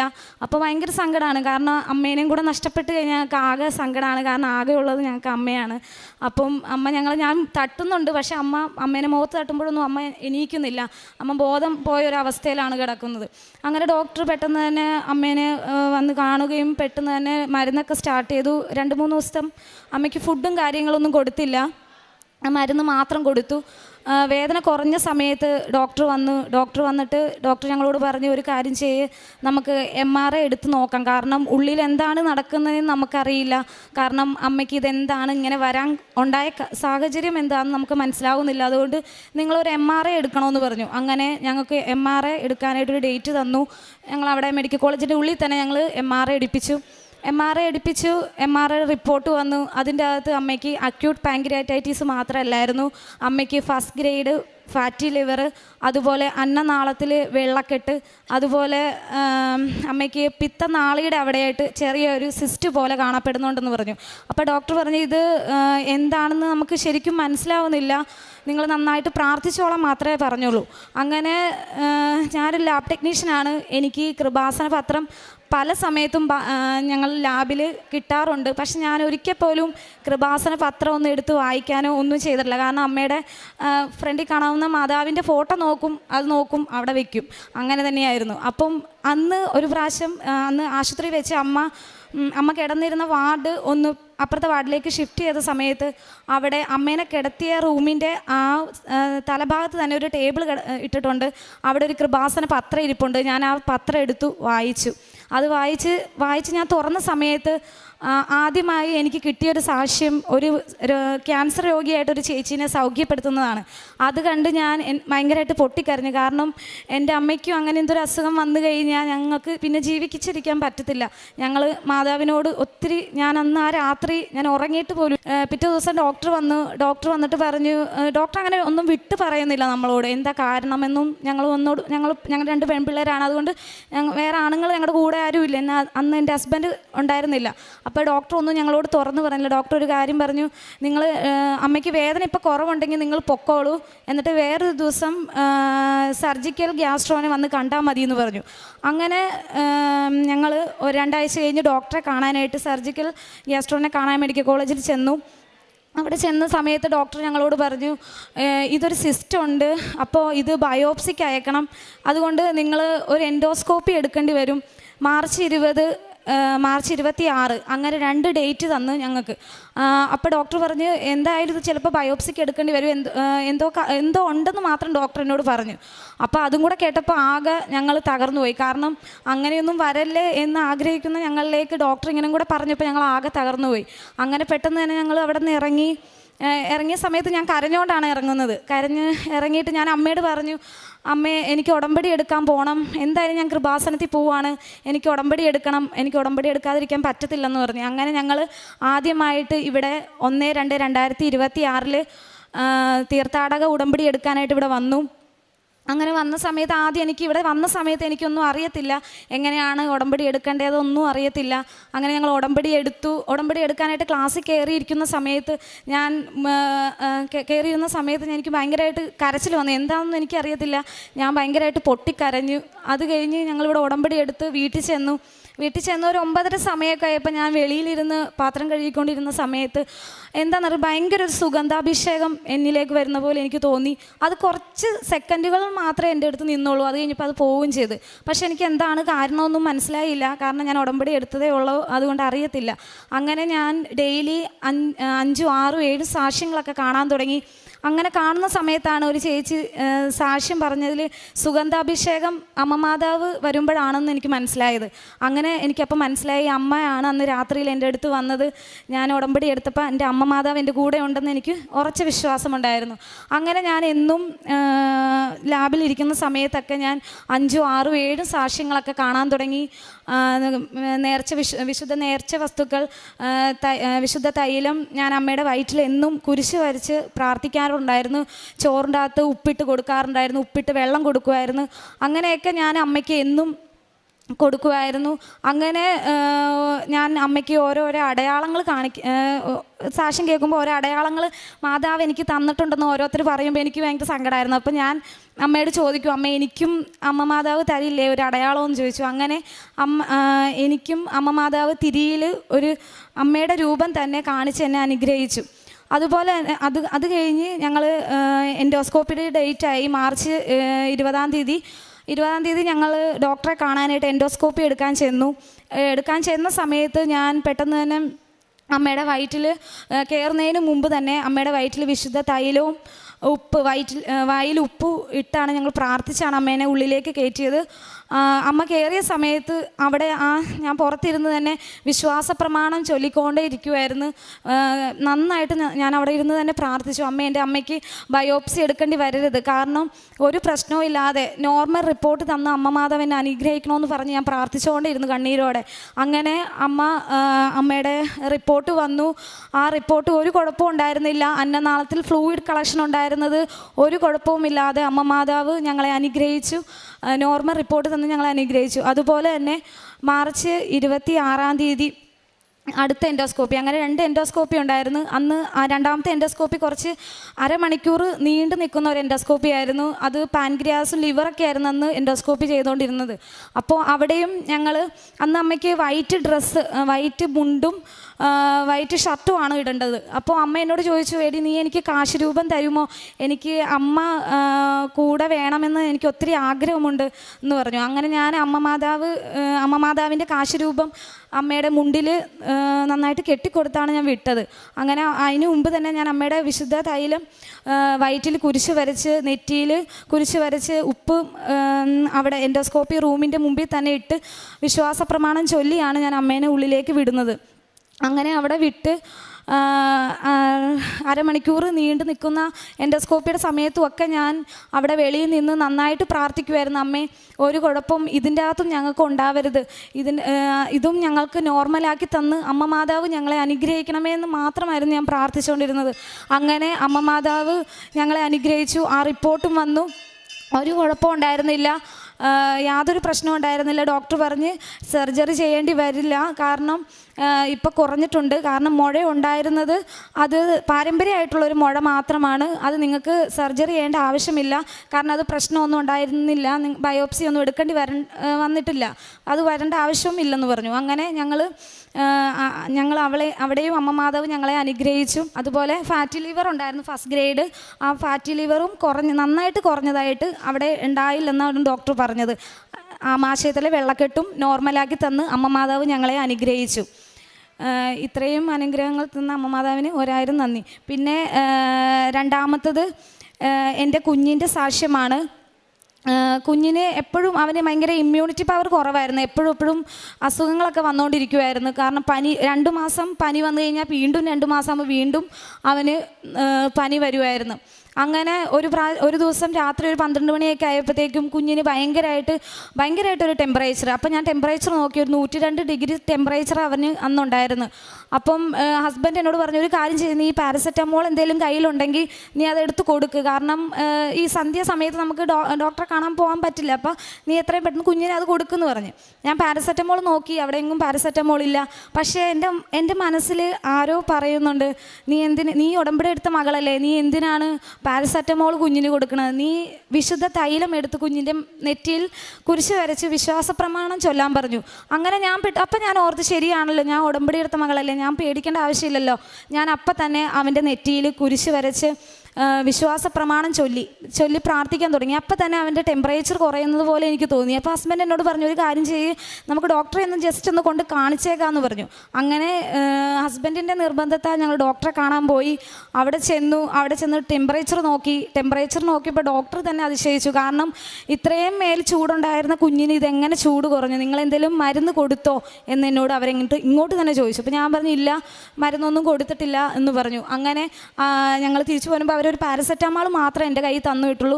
അത് കൊടുത്തിട്ടേ ഇല്ല ഞാൻ. കാരണം അത് കൊടുക്കുന്നതിന് മുമ്പ് തന്നെ കുഞ്ഞിൻ്റെ അസുഖം പൂർണ്ണമായും മാറിയായിരുന്നു. ഇന്ന് വരെ ഇതുവരെ അങ്ങനെ 2 മാസം അങ്ങനെ കൂടുമ്പോൾ അവനൊരു പനിയും ഇതുവരെയായിട്ടും വന്നിട്ടില്ല. വന്നു പോയതല്ലാതെ ഇതുവരെ എൻ്റെ കുഞ്ഞിന് പനിച്ചിട്ടില്ല. പിന്നെ അതാണ് എൻ്റെ 2ാമത്തെ സാക്ഷ്യം. പിന്നെ 3ാമത്തത് എൻ്റെ സാക്ഷ്യമാണ്. എനിക്ക് ഈ വർഷം ഈസ്റ്ററിൻ്റെ സമയത്ത് വെളുപ്പിനെ നമ്മുടെ അഞ്ചരയുടെ പ്രത്യക്ഷീകരണ പ്രാർത്ഥന ചൊല്ലിക്കൊണ്ടിരുന്ന സമയത്ത് എനിക്ക് ഭയങ്കരമായിട്ട് ഒരു ശ്വാസം മുട്ടുന്ന പോലെ ഒരു അവസ്ഥ വന്നു. പെട്ടെന്ന് തന്നെ എൻ്റെ ശരീരമൊക്കെ കുളിരുന്ന പോലെ തോന്നി. ഭയങ്കരമായിട്ട് വിറച്ച് ഞാൻ ഭയങ്കരമായിട്ട് വിയർത്ത് ഭയങ്കര അസ്വസ്ഥത പോലെ തോന്നി. പെട്ടെന്ന് ഞാൻ അവിടെ ഇരുന്നു. ഞാൻ മുട്ടുകുത്തി പ്രാർത്ഥിക്കുമായിരുന്നു. പെട്ടെന്ന് ഞാൻ അവിടെ ഇരുന്നു. അപ്പോൾ അമ്മ എന്നോട് ചോദിച്ചു, എന്ത് പറ്റിയിട്ട് നിനക്ക് വേറെ എന്ത് പറ്റി, നിനക്ക് എന്തെങ്കിലും ബുദ്ധിമുട്ട് തോന്നുന്നുണ്ടോ എന്ന് ചോദിച്ചു. ഞാൻ പറഞ്ഞു, അമ്മ എനിക്കെന്തോ ശ്വാസം മുട്ടുന്ന പോലെ തോന്നുന്നു. അപ്പോൾ ഞാൻ പെട്ടെന്ന് തന്നെ അടുത്തിരുന്ന ഉപ്പും വിശ്വാസപ്രമാണം ചൊല്ലി ഉപ്പ് വായിലിട്ടിടുകയും വിശുദ്ധ തൈലം എടുത്ത് കുരിശ് വരയ്ക്കുകയും ചെയ്തു. ഉപ്പിട്ട സമയത്ത് തന്നെ എൻ്റെ വായിൽ ആരോ തീയിടുന്ന പോലെ ഒരു ഇതാണ് എനിക്ക് തോന്നിയത്. കാരണം ഭയങ്കരമായിട്ട് പൊള്ളുമായിരുന്നു. അപ്പം തന്നെ എൻ്റെ ആ ഒരു ബുദ്ധിമുട്ട് അങ്ങ് മാറുകയും ചെയ്ത്.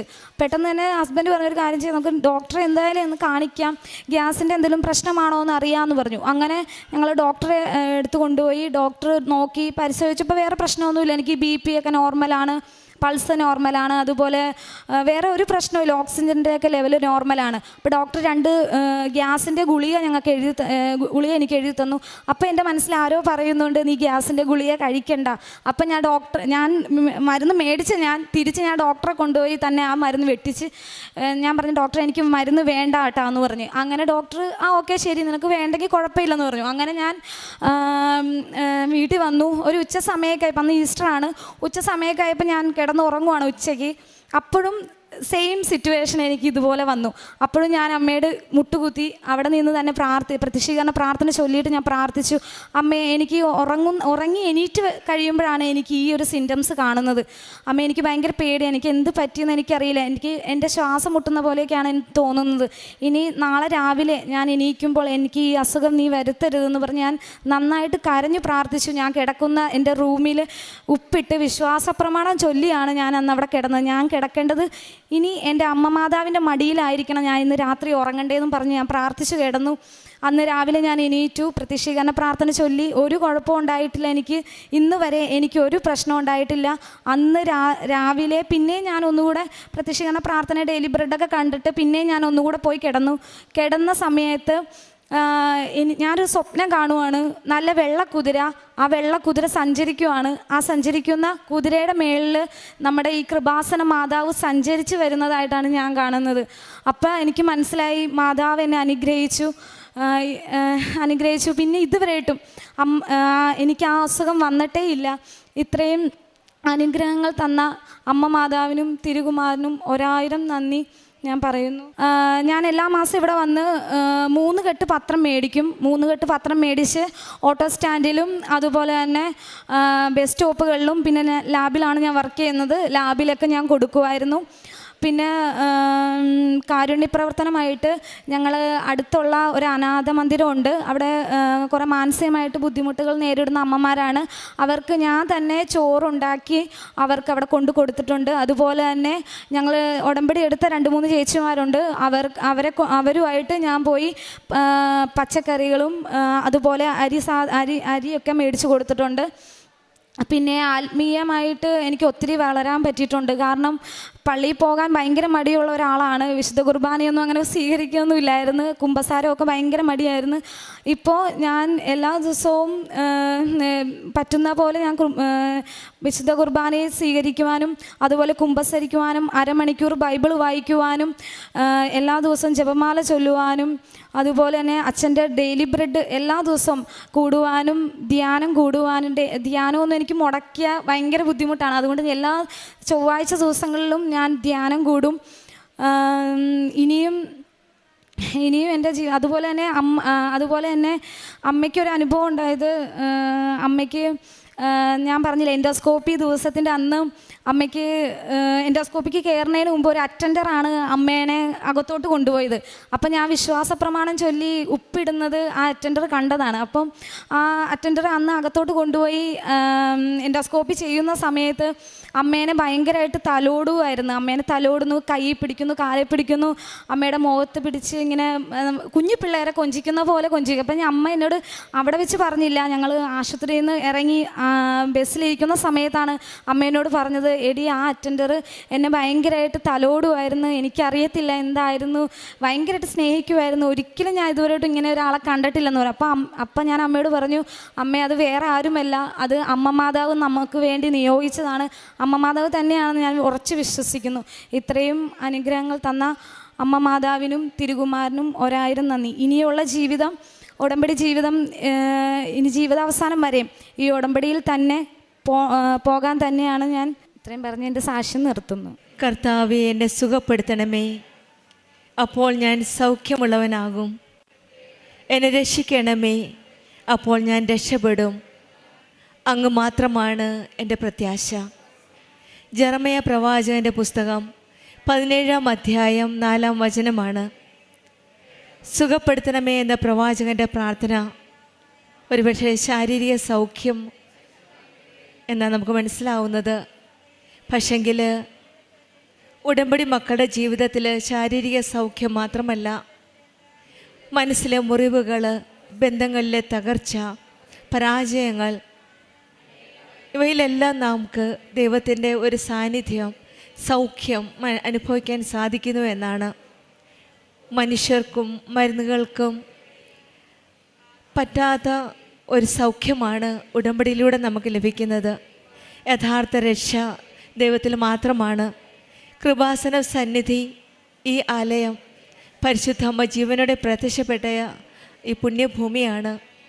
2004 ഡിസംബർ 7-ാം തീയതി ഉച്ചകഴിഞ്ഞ് 2:30 അമ്മ പ്രത്യക്ഷപ്പെട്ടത്. ഈ സന്നിധിയിൽ സൗഖ്യവും ആശ്വാസവും തേടിയെത്തുന്നവരുടെ അഭയസ്ഥലമാണ്. ഇവിടെ വന്ന് കണ്ണീരോടെ പ്രാർത്ഥിച്ചതിൻ്റെ ഫലമായി ലഭിച്ച അനുഗ്രഹത്തിൻ്റെ ഒരു വലിയ പ്രത്യക്ഷീകരണ സാക്ഷ്യമാണ് ജീവ നമ്മളോട് പങ്കുവച്ചത്. ആദ്യമായി കൃപാസനത്തെപ്പറ്റി അറിയുന്നത് ഒരു പത്രത്തിൽ കൂടിയാണ്. അതിനു മുൻപ് പല പ്രാവശ്യം പത്രം കിട്ടിയിരുന്നു, കൃപാസനം പത്രം. പക്ഷെങ്കിൽ അതൊന്നും നോട്ട് ചെയ്തില്ല, വായിച്ചില്ല, പിക്ചർ നോക്കി തിരിച്ചു വെച്ചു. പക്ഷെങ്കിൽ സ്വന്തം അമ്മ ഹോസ്പിറ്റലായപ്പോൾ ആ ഹോസ്പിറ്റലിൽ ചെന്നപ്പോൾ കൃപാസനത്തിൻ്റെ പത്രം കണ്ടു. അമ്മയുടെ ഹെൽത്ത് ഇഷ്യൂസ് മനസ്സിലായി, എന്തൊക്കെ കോംപ്ലിക്കേഷൻ ഉണ്ടെന്ന് മനസ്സിലായി. അതായത് അക്യൂട്ട് പാൻക്രിയാറ്റൈറ്റിസ് എന്ന രോഗവും പിത്തനാളിയിലുള്ള സിസ്റ്റും ഫാറ്റി ലിവർ ഫസ്റ്റ് ഗ്രേഡും ഒക്കെ, ആമാശയത്തിൽ ഫ്ലൂയിഡുമൊക്കെ, ഇതെല്ലാം കൂടെ കേട്ടപ്പോൾ ജീവ ഭയപ്പെട്ടു. അമ്മയുടെ അസുഖം കൂടുതലാണ്, ഇനി ദൈവം മാത്രമേ ഉള്ളൂ ഒരു ആശ്രയം എന്ന രീതിയിൽ എല്ലാം മറന്ന് ജീവ പരിശുദ്ധ അമ്മയുടെ സന്നിധിയിലേക്ക് ഓടി വരികയായിരുന്നു. അങ്ങനെ ഉടമ്പടി എടുത്തു, പ്രാർത്ഥിച്ചു. അമ്മയ്ക്ക് വേണ്ടിയിട്ടാണ് പ്രാർത്ഥിച്ചത്. പിന്നീട് എൻഡോസ്കോപ്പിക്ക് പോയപ്പോൾ അക്യൂട്ട് പാൻക്രിയാറ്റൈറ്റിസ് എന്ന അസുഖത്തിന് വേണ്ടിയുള്ള എൻഡോസ്കോപ്പിയാണ് ആദ്യം ചെയ്തത്. പക്ഷെങ്കിൽ 2 എൻഡോസ്കോപ്പി ഉണ്ടായിരുന്നു.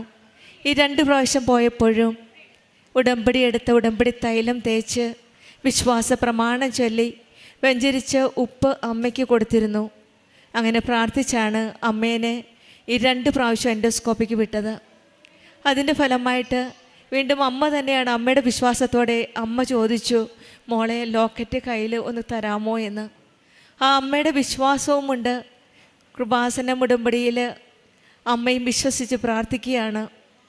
അതിൻ്റെ ഫലമായിട്ട് തന്നെയാണ് എൻഡോസ്കോപ്പിയുടെ റിസൾട്ട് വന്നപ്പോൾ അവിടെയും ഈ മകളൊരു അടയാളം ചോദിച്ചു, അമ്മ കൂടെ ഉണ്ടോ അമ്മയും ചോദിച്ചപ്പോൾ ഉടമ്പടി തിരിയിൽ നമ്മൾ രാവിലെ കത്തിക്കുന്ന നീലത്തിരിയിൽ വൈകുന്നേരം പച്ചത്തിരിയുമാണ്. ആ നീലത്തിരിയിൽ പരിശുദ്ധ കൃപാസനം അമ്മയുടെ ഒരു രൂപം തെളിഞ്ഞു വന്ന് ഈ മകളോട് ഞാൻ നിൻ്റെ കൂടെയുണ്ട് മകളെ എന്നുള്ളൊരു അമ്മയുടെ സാന്നിധ്യം വെളിപ്പെടുത്തി കൊടുക്കുകയാണ്. പിന്നീട് ഈ മകൾ പ്രാർത്ഥിച്ചതിൻ്റെ ഫലമായിട്ട് തന്നെയാണ് ആ 2 എൻഡോസ്കോപ്പി റിസൾട്ടും എല്ലാം നല്ല റിസൾട്ടായി വന്നു. കാരണം പിത്തനാളിലെ സിസ്റ്റുണ്ട്, ആ സിസ്റ്റ് ഒരു കുഴപ്പമില്ലാത്ത സിസ്റ്റാണ്. ഫാറ്റി ലിവർ ഫസ്റ്റ് ഗ്രേഡ് ഉള്ളത്, ആമാശയത്തിലെ ഫ്ലൂയിഡുമെല്ലാം മാറി. ഇതൊന്നും ഒരു മരുന്നും കഴിക്കാതെ ടെസ്റ്റ് ചെയ്തപ്പോൾ തന്നെ ഈശോയും അമ്മയും കൂടെ നിന്ന് ഈ മകളെ സുഖപ്പെടുത്തുകയാണ്. പിന്നീട് ഈ മകൾ പറയുന്നത് ഇത് ദൈവത്തിൻ്റെ ഒരു വലിയ കൃപയാലാണ്. കാരണം മരുന്നൊന്നും ഉപയോഗിക്കാൻ തുടങ്ങിയില്ല, ടെസ്റ്റിംഗ് നടത്തുകയാണ്. ആ ടെസ്റ്റ് ചെയ്തപ്പോൾ തന്നെ ആദ്യം എല്ലാം പറഞ്ഞിരുന്നു, പക്ഷെങ്കിൽ പിന്നീട് എൻഡോസ്കോപ്പി ചെയ്തപ്പോഴാണ് അതെല്ലാം അമ്മ മാതാവും ഈശോയും കൂടെ രോഗസൗഖ്യം നൽകി ഈ മകളെ കാത്തുപരിപാലിച്ചത്. അതായത് ഈ മകൾ പറയുന്നത് എൻ്റെ മെറിറ്റ് കൊണ്ടല്ല, ഞങ്ങൾക്കൊരു മെറിറ്റുമില്ല, കാരണം രോഗാവസ്ഥ കൂടുതലാണ്, പക്ഷെങ്കിൽ ഇവിടെ ദൈവത്തിൻ്റെ കൃപയാലാണ് എല്ലാ രോഗങ്ങളും സൗഖ്യപ്പെട്ടു എന്നാണ് ഈ മകൾ സാക്ഷ്യപ്പെടുത്തുന്നത്. പിന്നീട് മകനുണ്ടായിരുന്ന ഇമ്മ്യൂണിറ്റി പവറിൻ്റെ പ്രശ്നമുണ്ട്, അതായത് ലെസ് ഇമ്മ്യൂണിറ്റി പവറാണ്. അത് ഹൈ ടെമ്പറേച്ചർ ആയപ്പോൾ ബോഡി റിയാക്ട് ചെയ്യാൻ തുടങ്ങി. അവിടെയും തൈലം തേച്ച് ഈ മകൾ വിശ്വാസ പ്രമാണം ചൊല്ലി പ്രാർത്ഥിച്ചു. ഈ മകൾക്ക് ശ്വാസം മുട്ടൽ വന്നപ്പോഴും അതുപോലെ തന്നെ അമ്മ മാതാവ് സ്വപ്നത്തിൽ വന്ന് മകളെ തൊട്ട് സുഖപ്പെടുത്തുകയാണ്. ഇവിടെയെല്ലാം നേർച്ച വസ്തുക്കളായ ഉടമ്പടി തൈലവും വെഞ്ചരിച്ച ഉപ്പും വിശ്വാസ പ്രമാണം ചൊല്ലി പ്രാർത്ഥിച്ചതിൻ്റെ ഫലമായിട്ടാണ് രോഗസൗഖ്യങ്ങൾ കിട്ടിയത്.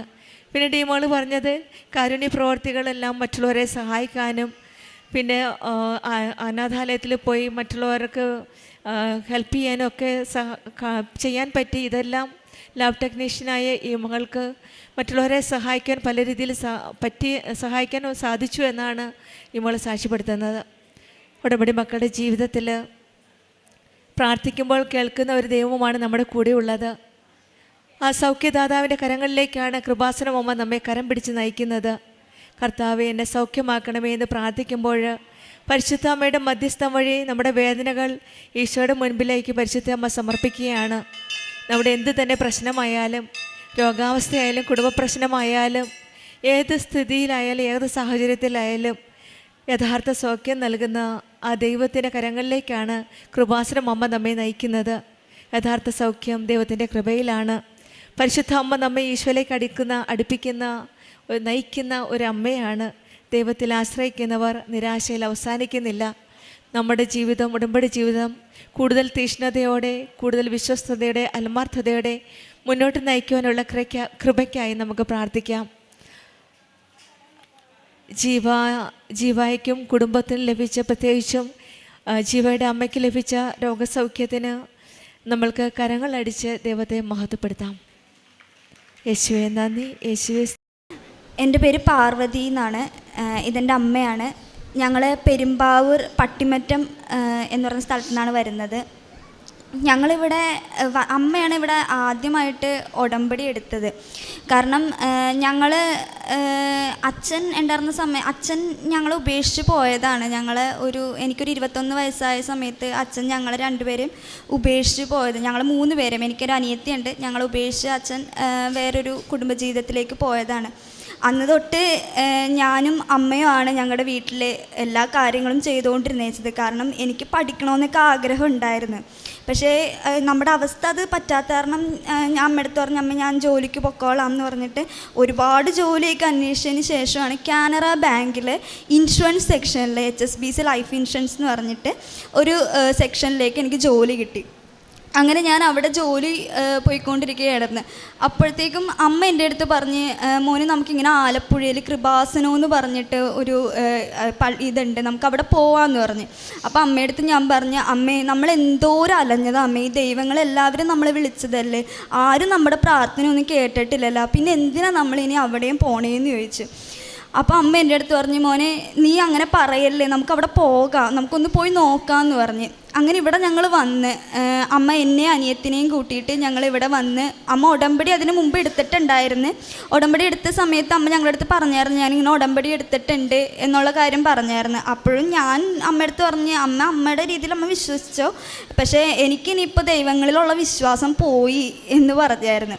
അപ്പോൾ അമ്മ എൻ്റെ അടുത്ത് പറഞ്ഞു, മോനെ അങ്ങനെ പറയല്ല, അങ്ങനെ ഒരിക്കലും പറയരുതെന്ന് പറഞ്ഞ്. അങ്ങനെ ഞങ്ങളിവിടെ അമ്മ ഒരു ദിവസം പറഞ്ഞ്, നിങ്ങളെ രണ്ടുപേരും ഞാനിവിടെ അമ്മയുടെ മുമ്പിൽ എത്തിക്കൂ എന്ന് പറഞ്ഞിട്ട് അമ്മ ഞങ്ങൾ രണ്ടുപേരും ഇവിടെ കൊണ്ടുവന്ന്, എന്നെയും എൻ്റെ അനിയത്തിനെയും ഇവിടെ കൊണ്ടുവന്ന് ഞങ്ങൾ അന്ന് ഇവിടെ അച്ഛൻ്റെ ധ്യാനമൊക്കെ കൂടി എല്ലാം കഴിഞ്ഞ് കഴിയുമ്പോഴത്തേക്കും ഞാൻ അമ്മയുടെ അടുത്ത് പറഞ്ഞു, അമ്മേ എനിക്കിവിടെ വന്നപ്പോൾ തൊട്ടൊരു പോസിറ്റീവ് എനർജി ഫീൽ ചെയ്യണുണ്ട് അമ്മ, ഇത്രയും നാളും ഞാൻ അനുഭവിച്ച പോലെ അല്ല അമ്മേ, എനിക്കിവിടെ വന്നു കഴിഞ്ഞതിന് ശേഷം വളരെ ഒരു ഭയങ്കരമായിട്ടുള്ളൊരു പോസിറ്റീവ് ഫീൽ ഉണ്ട് അമ്മയെന്ന് പറഞ്ഞു.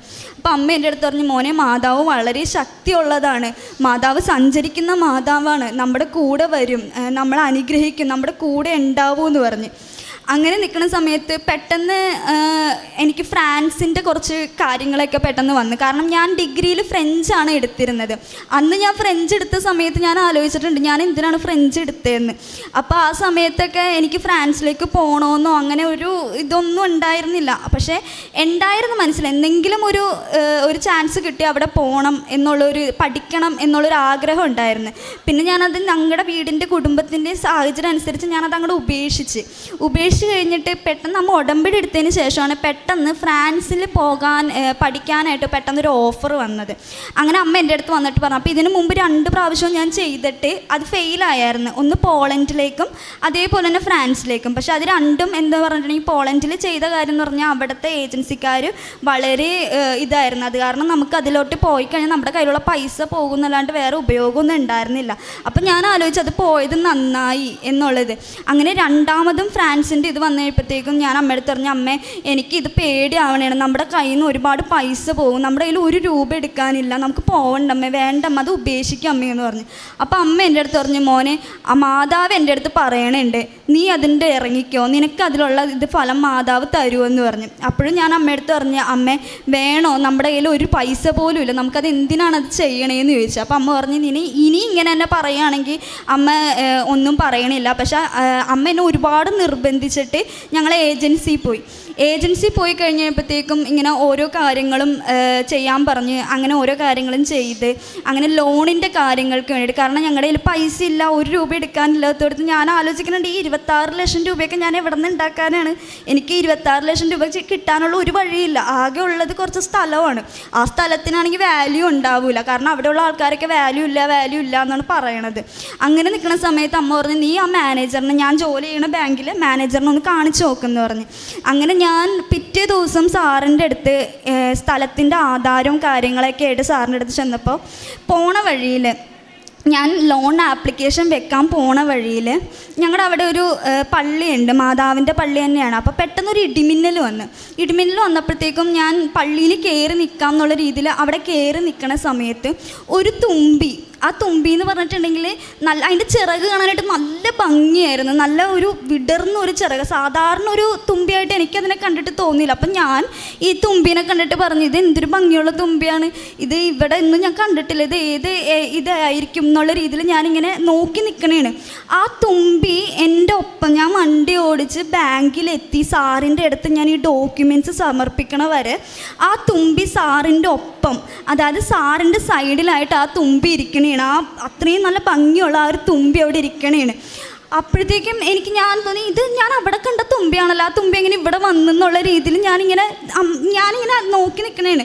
അതിനുശേഷം പിന്നെ ഞാൻ ആ തുമ്പിനെ അവിടെ കണ്ടിട്ടില്ല. അത് ഞാൻ പേപ്പർ വെച്ച് സാറിൻ്റെ അടുത്ത് പറഞ്ഞു, കുഴപ്പമൊന്നുമില്ല പാർവതി, ഇത് നമുക്കിപ്പോൾ തന്നെ ശരിയാക്കാം, ഞാനിത് RH വിട്ടേക്കാം, നീ പേടിക്കൊന്നും വേണ്ട, നമ്മളൊക്കെ ഇല്ലേ എന്നുള്ള രീതിയിൽ സാറ് സംസാരിച്ച് ഞാൻ അവിടെ നിന്ന് പോകുന്നു. അപ്പം ഞാൻ വീട്ടിൽ വന്നപ്പോൾ അമ്മയെടുത്ത് പറഞ്ഞു, അമ്മ ഇന്ന് ഇങ്ങനെ ഒരു അനുഭവം ഉണ്ടായി, അമ്മ ഇങ്ങനെ ഒരു തുമ്പി എൻ്റെ കൂടെ വണ്ടിയുടെ കൂടെ സഞ്ചരിച്ച് വന്നെന്ന് പറഞ്ഞു.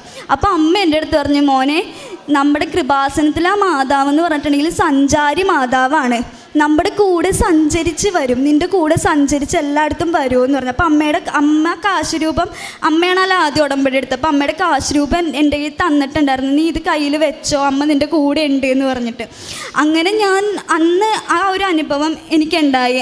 അന്ന് ഞാൻ വൈകുന്നേരം അമ്മയുടെ ഒപ്പം പ്രാർത്ഥന എത്തിക്കുമായിരുന്നു. കാരണം ഞാൻ ഉടമ്പടി എടുക്കാത്ത കാരണം ഞാൻ വേറെ ഒരു കാര്യങ്ങളൊന്നും ചെയ്യില്ല. അമ്മയുടെ ഒപ്പം പ്രാർത്ഥന എത്തിക്കും, അമ്മയുടെ ഒപ്പം എല്ലാ പ്രവർത്തനങ്ങൾക്കൊക്കെ പോവായിരുന്നു.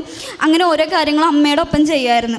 അത് കഴിഞ്ഞതിന് ശേഷം ഒരു ദിവസം എനിക്കെൻ്റെ മനസ്സിൽ തോന്നിക്കണേണ്, നീ ഉടമ്പടി എടുക്കുക, നിൻ്റെ കാര്യത്തിന് നീ ഉടമ്പടി എടുക്കുക എന്ന് എൻ്റെ മനസ്സിൽ ഇങ്ങനെ തോന്നിക്കണേ. അപ്പം ഞാൻ അമ്മേനോട് ഈ ഉടമ്പടി എടുക്കണ കാര്യം പറയാൻ വേണ്ടി വന്നപ്പോൾ അമ്മ എൻ്റെ അടുത്ത് ഇങ്ങോട്ട് പറഞ്ഞു, മോനെ നീ ഒന്ന് ഉടമ്പടി എടുക്കട്ടാ, അമ്മ എടുക്കണ പോലെയല്ല, മോനൊരു ഉടമ്പടി എടുക്കുമെന്ന് പറഞ്ഞ്. അങ്ങനെ ഞാൻ ഇവിടെ വന്ന് അപ്പം എനിക്ക് മനസ്സിൽ എൻ്റെ പറയണുണ്ട് നീ ഉടമ്പടി എടുക്കുക എന്നുള്ളത് എൻ്റെ മനസ്സിൽ പറഞ്ഞുകൊണ്ടിരിക്കണേണ്.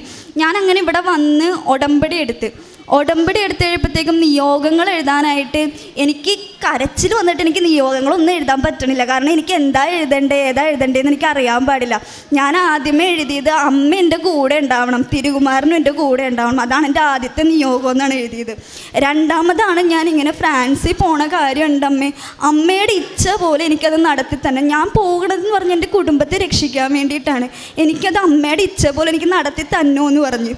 അതിനുശേഷം അങ്ങനെ 2-3 നിയോഗങ്ങൾ എഴുതി കഴിഞ്ഞപ്പോഴത്തേക്കും അതിൽ നിയോഗങ്ങളായിട്ട് ഞാൻ ആകെ എഴുതിയേക്കണത് അമ്മ എൻ്റെ കൂടെ വേണം എന്നാണ് 6 നിയോഗങ്ങൾ എഴുതിയിരുന്നത്. അതിനുശേഷം അമ്മയുടെ അടുത്ത് ഞാനിങ്ങനെ പറഞ്ഞു, അമ്മേ ഞാൻ നിയോഗങ്ങൾ എഴുതാൻ പോയിട്ട് എനിക്ക് ഒന്നും കിട്ടിയില്ല അമ്മ എഴുതാനായിട്ട്, ഞാൻ ആകെ ഇത്രയൊക്കെ എഴുതിയിട്ടുള്ളൂ. അപ്പോൾ അമ്മ പറഞ്ഞു, സാരില്ല മോനെ, നീ എഴുതിയിട്ടുണ്ടല്ലോ, അമ്മ നമ്മുടെ മനസ്സ് കണ്ടോളും, ഇനി ഉടമ്പടിയിലുള്ള ഇതൊക്കെ ചിട്ടകളും കാര്യങ്ങളും മോൻ പാലിക്കണമെന്ന് പറഞ്ഞു. അന്ന് തൊട്ട് ഇന്ന് വരെ ഞാൻ പ്രാർത്ഥന മുടക്കിയിട്ടില്ല. വെളുപ്പിന് 5 മണിക്ക് എഴുന്നേറ്റുള്ള പ്രാർത്ഥനയും വൈകുന്നേരമുള്ള പ്രാർത്ഥനയും ഞാൻ മുടക്കിയിട്ടില്ല. അതേപോലെ ഞങ്ങളുടെ അവിടെ ബത്തേനി ആശ്രമം എന്ന് പറഞ്ഞിട്ട് സിസ്റ്റർമാരുടെ ഒരു ആശ്രമമുണ്ട്. അവിടുത്തെ അമ്മമാർക്ക് വേണ്ട എല്ലാ സഹായങ്ങളും ഞങ്ങളാൽ കഴിയുന്ന രീതിയിൽ ഞങ്ങൾ ചെയ്തു കൊടുക്കും. അപ്പോൾ ഒരു വട്ടം ഞാൻ സിസ്റ്ററുടെ അടുത്ത് പറഞ്ഞു, സിസ്റ്റർ എൻ്റെ കയ്യിൽ ഒന്നുമില്ല ഇന്ന് എനിക്കിവിടെ വരുമ്പോൾ ചെയ്യാനായിട്ടെന്ന് പറഞ്ഞു. അപ്പോൾ സിസ്റ്റർ എൻ്റെ അടുത്ത് പറഞ്ഞ്, മോനെ നിൻ്റെ കയ്യിൽ ഒന്നുമില്ലെങ്കിൽ വേണ്ട, കുഴപ്പമില്ല, മാതാവ് നിനക്കെല്ലാം തന്നതിന് ശേഷം നീ ഒരു നേരത്തെ ചായക്കുള്ള കാര്യങ്ങൾ ഇവിടെ ചെയ്താൽ മതി എന്ന് പറഞ്ഞു. അപ്പം ഞാൻ അമ്മയെടുത്ത് പറഞ്ഞപ്പോൾ അമ്മ പറഞ്ഞ്, സാരില്ല മോനെ, നമ്മുടെ കയ്യിൽ പൈസ വരുന്നതനുസരിച്ച് നമുക്ക് അതൊക്കെ ചെയ്യാമെന്ന് പറഞ്ഞു. പക്ഷെ പത്രങ്ങൾ ഞങ്ങൾ കൊടുക്കുമായിരുന്നു, എല്ലായിടത്തും പത്രങ്ങൾ കൊടുക്കുമായിരുന്നു. അങ്ങനെ നിൽക്കുന്ന സമയത്ത് ഒരു ദിവസം ഏജൻസിയിൽ നിന്ന് എന്നെ വിളിച്ചിട്ട് പറഞ്ഞ്, ഫസ്റ്റ് ടൈമിലെ ഫീസ് അടച്ച്, അപ്പോൾ ഫീസ് ലോൺ 10 ദിവസത്തിനുള്ളിൽ എനിക്ക് ലോൺ പാസ്സായി കിട്ടി. നമുക്ക് അറിയാം, ഒരു എഡ്യൂക്കേഷൻ ലോണിന് വേണ്ടിയിട്ട് നമ്മളതിൻ്റെ പുറകെ നടക്കുന്ന സമയത്ത് 2 മാസമൊക്കെ എടുക്കും നമുക്കൊരു ലോൺ പാസ്സായി കിട്ടാനെന്ന്. പക്ഷെ എനിക്ക് 10 ദിവസത്തിനുള്ളിലാണ് അമ്മയുടെ അനുഗ്രഹം, അമ്മയുടെ അനുഗ്രഹം എനിക്ക് ആദ്യം അവിടെയാണ് കിട്ടിയത്. 10 ദിവസത്തിനുള്ളിൽ അമ്മ എനിക്ക് ആ ലോൺ എനിക്ക് പാസ്സാക്കി എൻ്റെ കയ്യിലേക്ക് തരുകയാണ് ചെയ്തത്. അതിനുശേഷം ഫസ്റ്റ് ടൈമിലെ ഫീസ് കെട്ടിയതിന് ശേഷം ഫീസ് അവിടെ എത്തിയിട്ടില്ല എന്ന് പറഞ്ഞു, കോളേജിൽ എത്തിയിട്ടില്ല, ക്രിസ്മസും കാര്യങ്ങളൊക്കെ കാരണം അവിടെ എല്ലാം ലീവാണ്, ഇതുവരെ എത്തിയിട്ടില്ല എന്ന് പറഞ്ഞു. ഒരു അവധി ദിവസമാണ് എൻ്റെ ഫീസ് അവിടെ എത്തിയെന്നും പറഞ്ഞ് എനിക്ക് മെസ്സേജ് വന്നത്. അതെങ്ങനെ വന്നു എന്നോ അതോ എന്താണെന്നോ ഒരു കാര്യം എനിക്ക് അറിയാൻ പാടില്ല. അന്നാണ് അവിടെ പറഞ്ഞത്, അവിടെ സ്പെഷ്യൽ വർക്കിംഗ് ഡേ ആയത് കാരണമാണ് അന്ന് ആ മെയിൽ എനിക്ക് വന്നത്. അങ്ങനെ ഒരാഴ്ചയോളം ഫീസ് അവിടെ എത്താതിരുന്ന എൻ്റെ ഫീസ് അമ്മയുടെ അനുഗ്രഹം കൊണ്ടാണ് അവിടെ കോളേജിൽ എത്തിച്ചേർന്നത്. അതിനുശേഷം ഒരു ദിവസം ഞാൻ ഇങ്ങനെ ഇരുന്ന് പ്രാർത്ഥന ചൊല്ലിക്കഴിഞ്ഞ് കിടന്നു കഴിഞ്ഞപ്പോഴത്തേക്കും പെട്ടെന്ന് ഞാനൊരു സ്വപ്നം കാണുകയാണ്. അമ്മ മാതാവ് ഏതോ ഒരു ഓഫീസറിൻ്റെ സൈഡിൽ നിന്നിട്ട് എൻ്റെ പാസ്പോർട്ട് എൻ്റെ എല്ലാ കാര്യങ്ങളും ഫ്രണ്ടിലുണ്ട്. അപ്പം അങ്ങനെ നിന്ന് അമ്മ ഇങ്ങനെ ഓരോ കാര്യങ്ങളും നോക്കിക്കൊണ്ടിരിക്കണേണ്. അപ്പോഴത്തേക്കും ഞാൻ സ്വപ്നത്തിൽ നിന്ന് പെട്ടെന്ന് എഴുന്നേറ്റിട്ട് ഞാൻ ദൈവമേ മാതാവിനെയാണോ ഞാൻ സ്വപ്നം കണ്ടത് എന്നുള്ള രീതിയിൽ ഞാനിങ്ങനെ പെട്ടെന്ന് എഴുന്നേറ്റ്. അപ്പം ഞാൻ ഇടയ്ക്കിടയ്ക്ക് മാതാവിൻ്റെ രൂപം നോക്കി സംസാരിക്കുമായിരുന്നു. അമ്മ എനിക്ക് എപ്പോഴെങ്കിലും അമ്മ പ്രത്യക്ഷപ്പെടുമോ, അമ്മേനെ എനിക്ക് കാണാൻ പറ്റുമോ എന്നുള്ള രീതിയിൽ ഞാനൊരു കൂട്ടുകാരിനോട് സംസാരിക്കണ പോലെ എൻ്റെ അമ്മയുടെ അടുത്ത് ഞാൻ സംസാരിക്കണ പോലെ ഞാൻ സംസാരിക്കുമായിരുന്നു. അപ്പം അങ്ങനെ പെട്ടെന്ന് അത് ഞാൻ അങ്ങനെ ആ രൂപം കണ്ടു കഴിയുമ്പോഴത്തേക്കും പെട്ടെന്ന് പേടിച്ചു പോയി. പക്ഷെ എന്നാലും അമ്മയാണല്ലോ ഞാൻ കണ്ടതെന്നുള്ളൊരു സന്തോഷത്തിൽ ഞാൻ ഇരുന്നിരുന്നു. അപ്പം ഞാനിങ്ങനെ ആലോചിക്കുന്നുണ്ട്. അപ്പം ഞാൻ പിറ്റേ ദിവസം അമ്മയുടെ അടുത്ത് പറഞ്ഞ്, അമ്മേ ഞാനിങ്ങനെ മാതാവിനെ സ്വപ്നം കണ്ടേ, ഏതൊരു ഓഫീസറിൻ്റെ സൈഡിലിരിക്കണതായിട്ട് ആ സ്വപ്നം കണ്ടേന്ന് പറഞ്ഞു. അപ്പം അമ്മ എൻ്റെ അടുത്ത് പറഞ്ഞു, മോനെ അങ്ങനെയൊക്കെ കാണും, മാതാവ് നമ്മുടെ കൂടെ ഉള്ളതുകൊണ്ടാണ് നമ്മൾ അതൊക്കെ കാണണേന്ന് പറഞ്ഞു. അങ്ങനെ അത് കഴിഞ്ഞതിന് ശേഷം ഏജൻസിയിൽ നിന്ന് വിളിച്ചിട്ട് എൻ്റെ അടുത്ത് പറഞ്ഞ്, പാർവതിയുടെ 2 സർട്ടിഫിക്കറ്റ് മിസ്സിംഗ് ആണ് സെമസ്റ്ററിൻ്റെ. 5ഉം 6ഉം സർട്ടിഫിക്കറ്റ് ഇവിടെ സബ്മിറ്റ് ചെയ്തിട്ടില്ല, അതില്ലാതെ നമുക്ക് ഒരു പ്രൊസീജിയേഴ്സും ചെയ്യാൻ പറ്റില്ല എന്ന് തന്നെ അവർ പറഞ്ഞു. അപ്പം ഞാൻ പറഞ്ഞു 2ഉം 6ഉം എവിടെയാണ് മിസ്സായേക്കണേന്ന് എനിക്ക് അറിയാൻ പാടില്ല, എൻ്റെ കയ്യിൽ ഇത്രയും സർട്ടിഫിക്കറ്റേ ഉള്ളൂ, ഇത് വെച്ചിട്ട് എന്തെങ്കിലും ചെയ്യാൻ പറ്റുമോ? കൺസോളിഡേറ്റഡ് ഉണ്ടല്ലോ, അപ്പോൾ അതിലെല്ലാം മാർക്കും ഉണ്ടല്ലോ സെമസ്റ്റർ വൈസ്, അപ്പോൾ അത് പോരേന്ന് ചോദിച്ചു.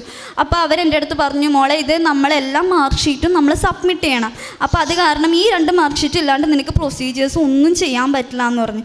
അപ്പം ഞാൻ അമ്മയടുത്ത് പറഞ്ഞു, അമ്മ ഇങ്ങനെയാണല്ലോ പറയണേന്ന് പറഞ്ഞു. അപ്പം ഞാൻ ഊട്ടിയിലാണ് പഠിച്ചത്. അപ്പോൾ ഊട്ടിയിൽ പഠിക്കുന്ന സമയത്ത് അവിടം വരെ പോയി വരാനുള്ള യാത്ര കാരണം ഞാൻ അവിടുത്തെ സാറിനെ വിളിച്ച് ചോദിച്ചു, സാറേ അവിടെ എൻ്റെ സർട്ടിഫിക്കറ്റ് എന്തെങ്കിലും ഉണ്ടോ എന്ന് ചോദിച്ചു. അപ്പോൾ സാർ എൻ്റെ അടുത്ത് എൻ്റെ രജിസ്റ്റർ നമ്പറൊക്കെ ചോദിച്ചതിന് ശേഷം അവിടെയൊക്കെ നോക്കിയിട്ട് പറഞ്ഞു, പാർവതി നിൻ്റെ സർട്ടിഫിക്കറ്റ് എല്ലാം നീ ഇവിടെ സൈൻ ഇട്ട് മേടിച്ചുകൊണ്ട് പോയേക്കണതാണ്, സൈൻ ഇടാതെ നമ്മൾ സർട്ടിഫിക്കറ്റ് തരില്ല, അപ്പോൾ നീ സൈൻ ഇട്ട് മേടിച്ചുകൊണ്ട് പോയേക്കണം, നിൻ്റെ കയ്യിൽ നിന്ന് മിസ്സായേക്കണെയാണ്. യൂണിവേഴ്സിറ്റിയിൽ നിന്ന് നീ ആ സർട്ടിഫിക്കറ്റ് മേടിക്കണമെന്നുണ്ടെങ്കിൽ നിനക്ക് 10,000-16,000 രൂപ ചിലവ് വരും, ഒരു സെമസ്റ്ററിന് ഒരു 6,000 രൂപ വെച്ച് ചിലവ് വരുമെന്ന് പറഞ്ഞു. അപ്പം ഞാൻ അമ്മയടുത്ത് പറഞ്ഞു, അമ്മേ നമ്മുടെ കയ്യിൽ 1 രൂപ എടുക്കാനില്ല, നമ്മൾ എന്ത് ചെയ്യുമെന്ന് പറഞ്ഞു. അപ്പോൾ അമ്മ എൻ്റെ അടുത്ത് പറഞ്ഞു, നീ മാതാവിനെ വിളിച്ചോ, നീ മാതാവ് നമ്മുടെ കൂടെയുണ്ട്. അമ്മയുടെ ആ വിശ്വാസം എന്നിലും അമ്മയിലോടുള്ള കൂടുതൽ എന്നെ അടുപ്പിക്കുകയാണ് ചെയ്തത്. ഞാനും അപ്പം മാതാവിനെ വിളിച്ച് പ്രാർത്ഥിക്കണേണ്, അമ്മ മാതാവേ എൻ്റെ കൂടെ ഉണ്ടാവണേ, എല്ലാ തടസ്സങ്ങളും എനിക്ക് മാറ്റിത്തരണേ, അമ്മ എൻ്റെ കൂടെ നിന്ന് എനിക്ക് ആ സർട്ടിഫിക്കറ്റ് എവിടെയാണ് പോയേക്കണേന്ന് അറിയില്ല, എവിടെയോ ഉണ്ടെങ്കിലും എനിക്കത് തന്നേക്കണേ, എൻ്റെ കയ്യിൽ 1 രൂപയില്ല എന്ന് പ്രാർത്ഥിച്ച്. അതിനുശേഷം ഞങ്ങൾ അമ്മേൻ്റെ അടുത്ത് പറഞ്ഞു, ഇനി സർട്ടിഫിക്കറ്റ് നോക്കി നിന്നിട്ട് കാര്യമില്ല മോനെ, നമുക്ക് പോകാമെന്ന് പറഞ്ഞു. ഞങ്ങളപ്പോൾ കോയമ്പത്തൂർ യൂണിവേഴ്സിറ്റിയിൽ പോകണേണ്. പാലക്കാട് പകുതി എത്തിയപ്പോൾ അമ്മ കിടക്കണമായിരുന്നു. അമ്മ പെട്ടെന്ന് കിടന്നിടത്തുനിന്ന് അമ്മ എഴുന്നേറ്റിട്ട് പറഞ്ഞു, മോനെ ഒന്നും കൂടി കോളേജിലേക്ക് വിളിച്ചു നോക്കിക്കേ, ഇപ്പോൾ കോളേജിൽ എനിക്ക് തോന്നണ ആ സർട്ടിഫിക്കറ്റ് ഉണ്ടെന്ന് പറഞ്ഞു. അപ്പം ഞാൻ അമ്മയോട് ചോദിച്ചു, അമ്മ ഇത്രയും നാൾ നമ്മൾ ഒരാഴ്ചത്തോളം അവരെയാണ് വിളിച്ച് ചോദിച്ചത്, പിന്നെ എന്തിനാണ് നമ്മൾ വിളിച്ച് ചോദിക്കണേന്ന് പറഞ്ഞു. അപ്പോൾ അമ്മ പറഞ്ഞ്, നീ വിളിച്ച് ചോദിക്കുക, ഞാനല്ലേ പറയണം, നീ വിളിക്കുമെന്ന് പറഞ്ഞു. അങ്ങനെ ഞാൻ അപ്പോൾ തന്നെ സാറിനെ വിളിച്ചിട്ട് ചോദിച്ചു, സാറേ എൻ്റെ സർട്ടിഫിക്കറ്റ് എന്തെങ്കിലും ഇവിടെ ഉണ്ടോയെന്ന് ഒന്നും കൂടി നോക്കുമെന്ന് ചോദിച്ചു. അപ്പോൾ സാറ് പറഞ്ഞ്, എൻ്റെ പാർവതി ഇവിടെ ഇല്ല, ഞങ്ങൾ ഒരുപാട് നോക്കി, ഇവിടെ എങ്ങും കാണാനില്ല എന്ന് പറഞ്ഞു. അപ്പം ഞാൻ ഫോൺ വെച്ച് അത് കഴിഞ്ഞ് 10 മിനിറ്റ് കഴിഞ്ഞപ്പോഴത്തേക്കും സാർ എന്നെ തിരിച്ച് ഇങ്ങോട്ട് വിളിച്ചിട്ട് പറഞ്ഞ്, പാർവതി യൂണിവേഴ്സിറ്റിയിലേക്ക് പോകാൻ വരട്ടെ, ഞങ്ങൾ ഒന്നും കൂടി ഇവിടെ നോക്കട്ടെ എന്ന് പറഞ്ഞു. അപ്പം അമ്മ അവിടെ നിന്ന് പ്രത്യക്ഷണ പ്രാർത്ഥനയൊക്കെ ചൊല്ലിക്കൊണ്ടിരിക്കണേണ്, വിശ്വാസ പ്രമാണം ചൊല്ലണുണ്ട്, എല്ലാം ചൊല്ലണ്ട. അപ്പം അമ്മ എൻ്റെ അടുത്ത് പറഞ്ഞു, നീ ഇരുന്ന് പ്രാർത്ഥിച്ചോ, ആ സർട്ടിഫിക്കറ്റ് അവിടെ ഉണ്ടാവുമോ എന്ന് പറഞ്ഞു. അപ്പം അമ്മയുടെ മനസ്സിൽ മാതാവ് വന്നിട്ട് കാണിക്കണേണ്, ഞാൻ നിനക്ക് മുമ്പേ അവിടെ എത്തിയിട്ടുണ്ട് എന്ന് പറഞ്ഞ് ഞങ്ങളുടെ കോളേജിൻ്റെ ഉള്ളിൽ അമ്മ മാതാവ് നിൽക്കണതായിട്ട് അമ്മയുടെ മനസ്സിൽ അമ്മ ഇങ്ങനെ സ്വപ്നം കണ്ണ് തുറന്ന് കാണുന്ന ഒരു സ്വപ്നമാണ് അമ്മ. അപ്പോൾ അമ്മ പറഞ്ഞു, അമ്മ മാതാവ് അവിടെ എത്തിയിട്ടുണ്ട് മോനെ, അമ്മ അവിടെ നിന്ന് നിൻ്റെ സർട്ടിഫിക്കറ്റ് തരും എന്ന് പറഞ്ഞ് നിൽക്കാതെ സാർ എന്നെ വിളിച്ചിട്ട് പറയണേ, നിൻ്റെ ആ സർട്ടിഫിക്കറ്റ് 2ഉം ഇവിടെ ഉണ്ടെന്ന്. ഞാനത് കേട്ടപ്പോഴത്തേക്കും ഞാനും അമ്മയും ട്രെയിനിൽ ഇരുന്ന് തന്നെ മാതാവിന് 100 കോടി നന്ദി ഞങ്ങൾ പറഞ്ഞ്. അപ്പോഴത്തേക്കും മാതാവിന് 100 കോടി ഞങ്ങൾ നന്ദി പറഞ്ഞ് അവിടെ ഇരുന്ന് തന്നെ. അതിനുശേഷം ഞങ്ങൾ സർട്ടിഫിക്കറ്റ് മേടിക്കാൻ പോയി, സർട്ടിഫിക്കറ്റ് മേടിച്ച് വന്നു, എല്ലാ കാര്യങ്ങളും പ്രൊസീജിയേഴ്സും കാര്യങ്ങളൊക്കെ തുടങ്ങി. അങ്ങനെ ഒരു ദിവസം ഞാൻ ഇന്നലെ അത് കഴിഞ്ഞ് വിസക്കെല്ലാം വെച്ചു കഴിഞ്ഞപ്പോഴത്തേക്കും വിസ വരണില്ല, കുറേ ദിവസമായി വിസക്ക് വെച്ചിട്ട്. അപ്പം ഞാൻ ആലോചിക്കുന്നുണ്ട്, അമ്മേ എനിക്ക് പേടിയാവണുണ്ട്, ഇത്രയും നമ്മൾ പൈസ മുടക്കി, ഒരു 10-16 ലക്ഷത്തോളം നമ്മൾ ഇത്രയും മുടക്കിയേക്കണേണ്, ഞാനിനി എന്ത് ചെയ്യും, എനിക്ക് വിസ വരൂല അമ്മേന്ന് ഞാൻ ഇങ്ങനെ ഇരുന്ന് പ്രാർത്ഥിക്കണേണ്. അപ്പം അമ്മ എൻ്റെ അടുത്ത് എപ്പോഴും സംസാരിക്കുന്നതായിട്ട് എനിക്ക് എപ്പോഴും ഫീൽ ചെയ്യാറുണ്ട്, അമ്മ എൻ്റെ കൂടെ സംസാരിക്കണതായിട്ട്. അപ്പം അമ്മ എൻ്റെ അടുത്ത് ഇങ്ങനെ ഞാൻ പ്രാർത്ഥിക്കുന്ന സമയത്ത് ഫോട്ടോ നോക്കി ചിരിക്കും, അങ്ങനെയൊക്കെയാണ് പ്രാർത്ഥിക്കാറ്. അപ്പം ഞാൻ അമ്മയുടെ അടുത്ത് ചോദിച്ചാൽ, അമ്മേ ഇത് വരില്ല അമ്മേ, വിസ വരില്ല അമ്മേന്ന് വെച്ചപ്പോഴത്തേക്കും അമ്മയുടെ ഞാൻ പ്രാർത്ഥിക്കണ ആ രൂപത്തിൽ ഒരു ചിരി ഞാൻ കണ്ട്. അപ്പോഴത്തേക്കും ഞാൻ ഉറപ്പിച്ച് എനിക്ക് വിസ വരും എന്നുള്ള കാര്യം എനിക്ക് ഉറപ്പായിരുന്നു. അപ്പോൾ അതിനുശേഷം ഇന്നലെ ഞങ്ങൾ ഇരുന്ന് ഞാനിങ്ങനെ കസേരയിലാണ് അമ്മയുടെ ഒരു ഫോട്ടോയും എല്ലാം വെച്ചിട്ട് ഞാൻ പ്രാർത്ഥിച്ചുകൊണ്ടിരിക്കണം. അപ്പം ഞാനിങ്ങനെ കസേരയിൽ തല വെച്ചിട്ട് ഞാനിങ്ങനെ പ്രാർത്ഥിച്ചപ്പോൾ പറഞ്ഞ്, അമ്മ ഞാൻ അമ്മയുടെ മടിയിൽ തല വെച്ചോട്ടെ എന്ന് ചോദിച്ചു. അപ്പം ഞാൻ എന്നിട്ട് തല ഇങ്ങനെ വെച്ച് കിടക്കണേണ്. എന്താണ് എനിക്ക് അനുഭവിച്ചതെന്ന് എനിക്ക് പറഞ്ഞറിയിക്കാൻ പറ്റില്ല. കാരണം എൻ്റെ അമ്മ എന്നെ തലോടുമ്പോൾ ഉണ്ടാവുന്ന ഒരു സ്പർശന സുഖമില്ലേ, അതാണ് ഞാൻ ഇന്നലെ രാത്രി എൻ്റെ വീട്ടിൽ അനുഭവിച്ചത്. കാരണം അമ്മ മാതാവ് ഞാനിങ്ങനെ മടിയിൽ തല വെച്ചോട്ടെ എന്ന് ചോദിച്ചപ്പോൾ എൻ്റെ തലയിൽ കൈ വെച്ച് തടവുന്നതായിട്ടാണ് ഞാൻ കാണുന്നത്. ഞാനവിടെ ഇരുന്ന് ഒരുപാട് ഇന്നലെ കരഞ്ഞായിരുന്നു, വിസ വന്നില്ലല്ലോ അമ്മേ, എന്ത് ചെയ്യും എന്ന് ചോദിച്ച്. അങ്ങനെ നിൽക്കുമ്പോഴത്തേക്കാണ് ഞങ്ങൾ പറഞ്ഞത്, അമ്മേൻ്റെ അടുത്ത് ഒരാഴ്ചയായി പറയണത്, മോനെ നമുക്ക് വെള്ളിയാഴ്ച കൃപാസനത്തിൽ പോകാം, എന്താണെങ്കിലും അമ്മ ലീവ് എടുക്കാം, അമ്മ ഡെയിലി വേജസ് ആയിട്ടാണ് വർക്ക് ചെയ്യണത്, അപ്പം അമ്മക്ക് ഒരു ദിവസം പോയില്ലെങ്കിൽ അന്നത്തെ സാലറി കിട്ടത്തില്ല. അപ്പം ഞങ്ങൾ ആലോചിക്കുമ്പോൾ ഞങ്ങളുടെ ഒരു മാസം കടന്നു പോകണമെന്നുണ്ടെങ്കിൽ അമ്മയുടെ സാലറി വേണം. ഞാൻ 3 മാസമായിട്ട് വീട്ടിലിരിക്കുകയാണ്. അപ്പോഴത്തേക്കും അമ്മ എൻ്റെ അടുത്ത് പറഞ്ഞ്, സാരല്ല മോനെ, അമ്മേനെ കാണാൻ നമുക്ക് അവിടെ പോകാം, സന്നിധിയിൽ നമ്മൾ എത്തിക്കഴിഞ്ഞാൽ നമുക്ക് കുറച്ച് സമാധാനം കിട്ടും, നമുക്ക് അവിടെ പോകാമെന്ന് പറഞ്ഞു.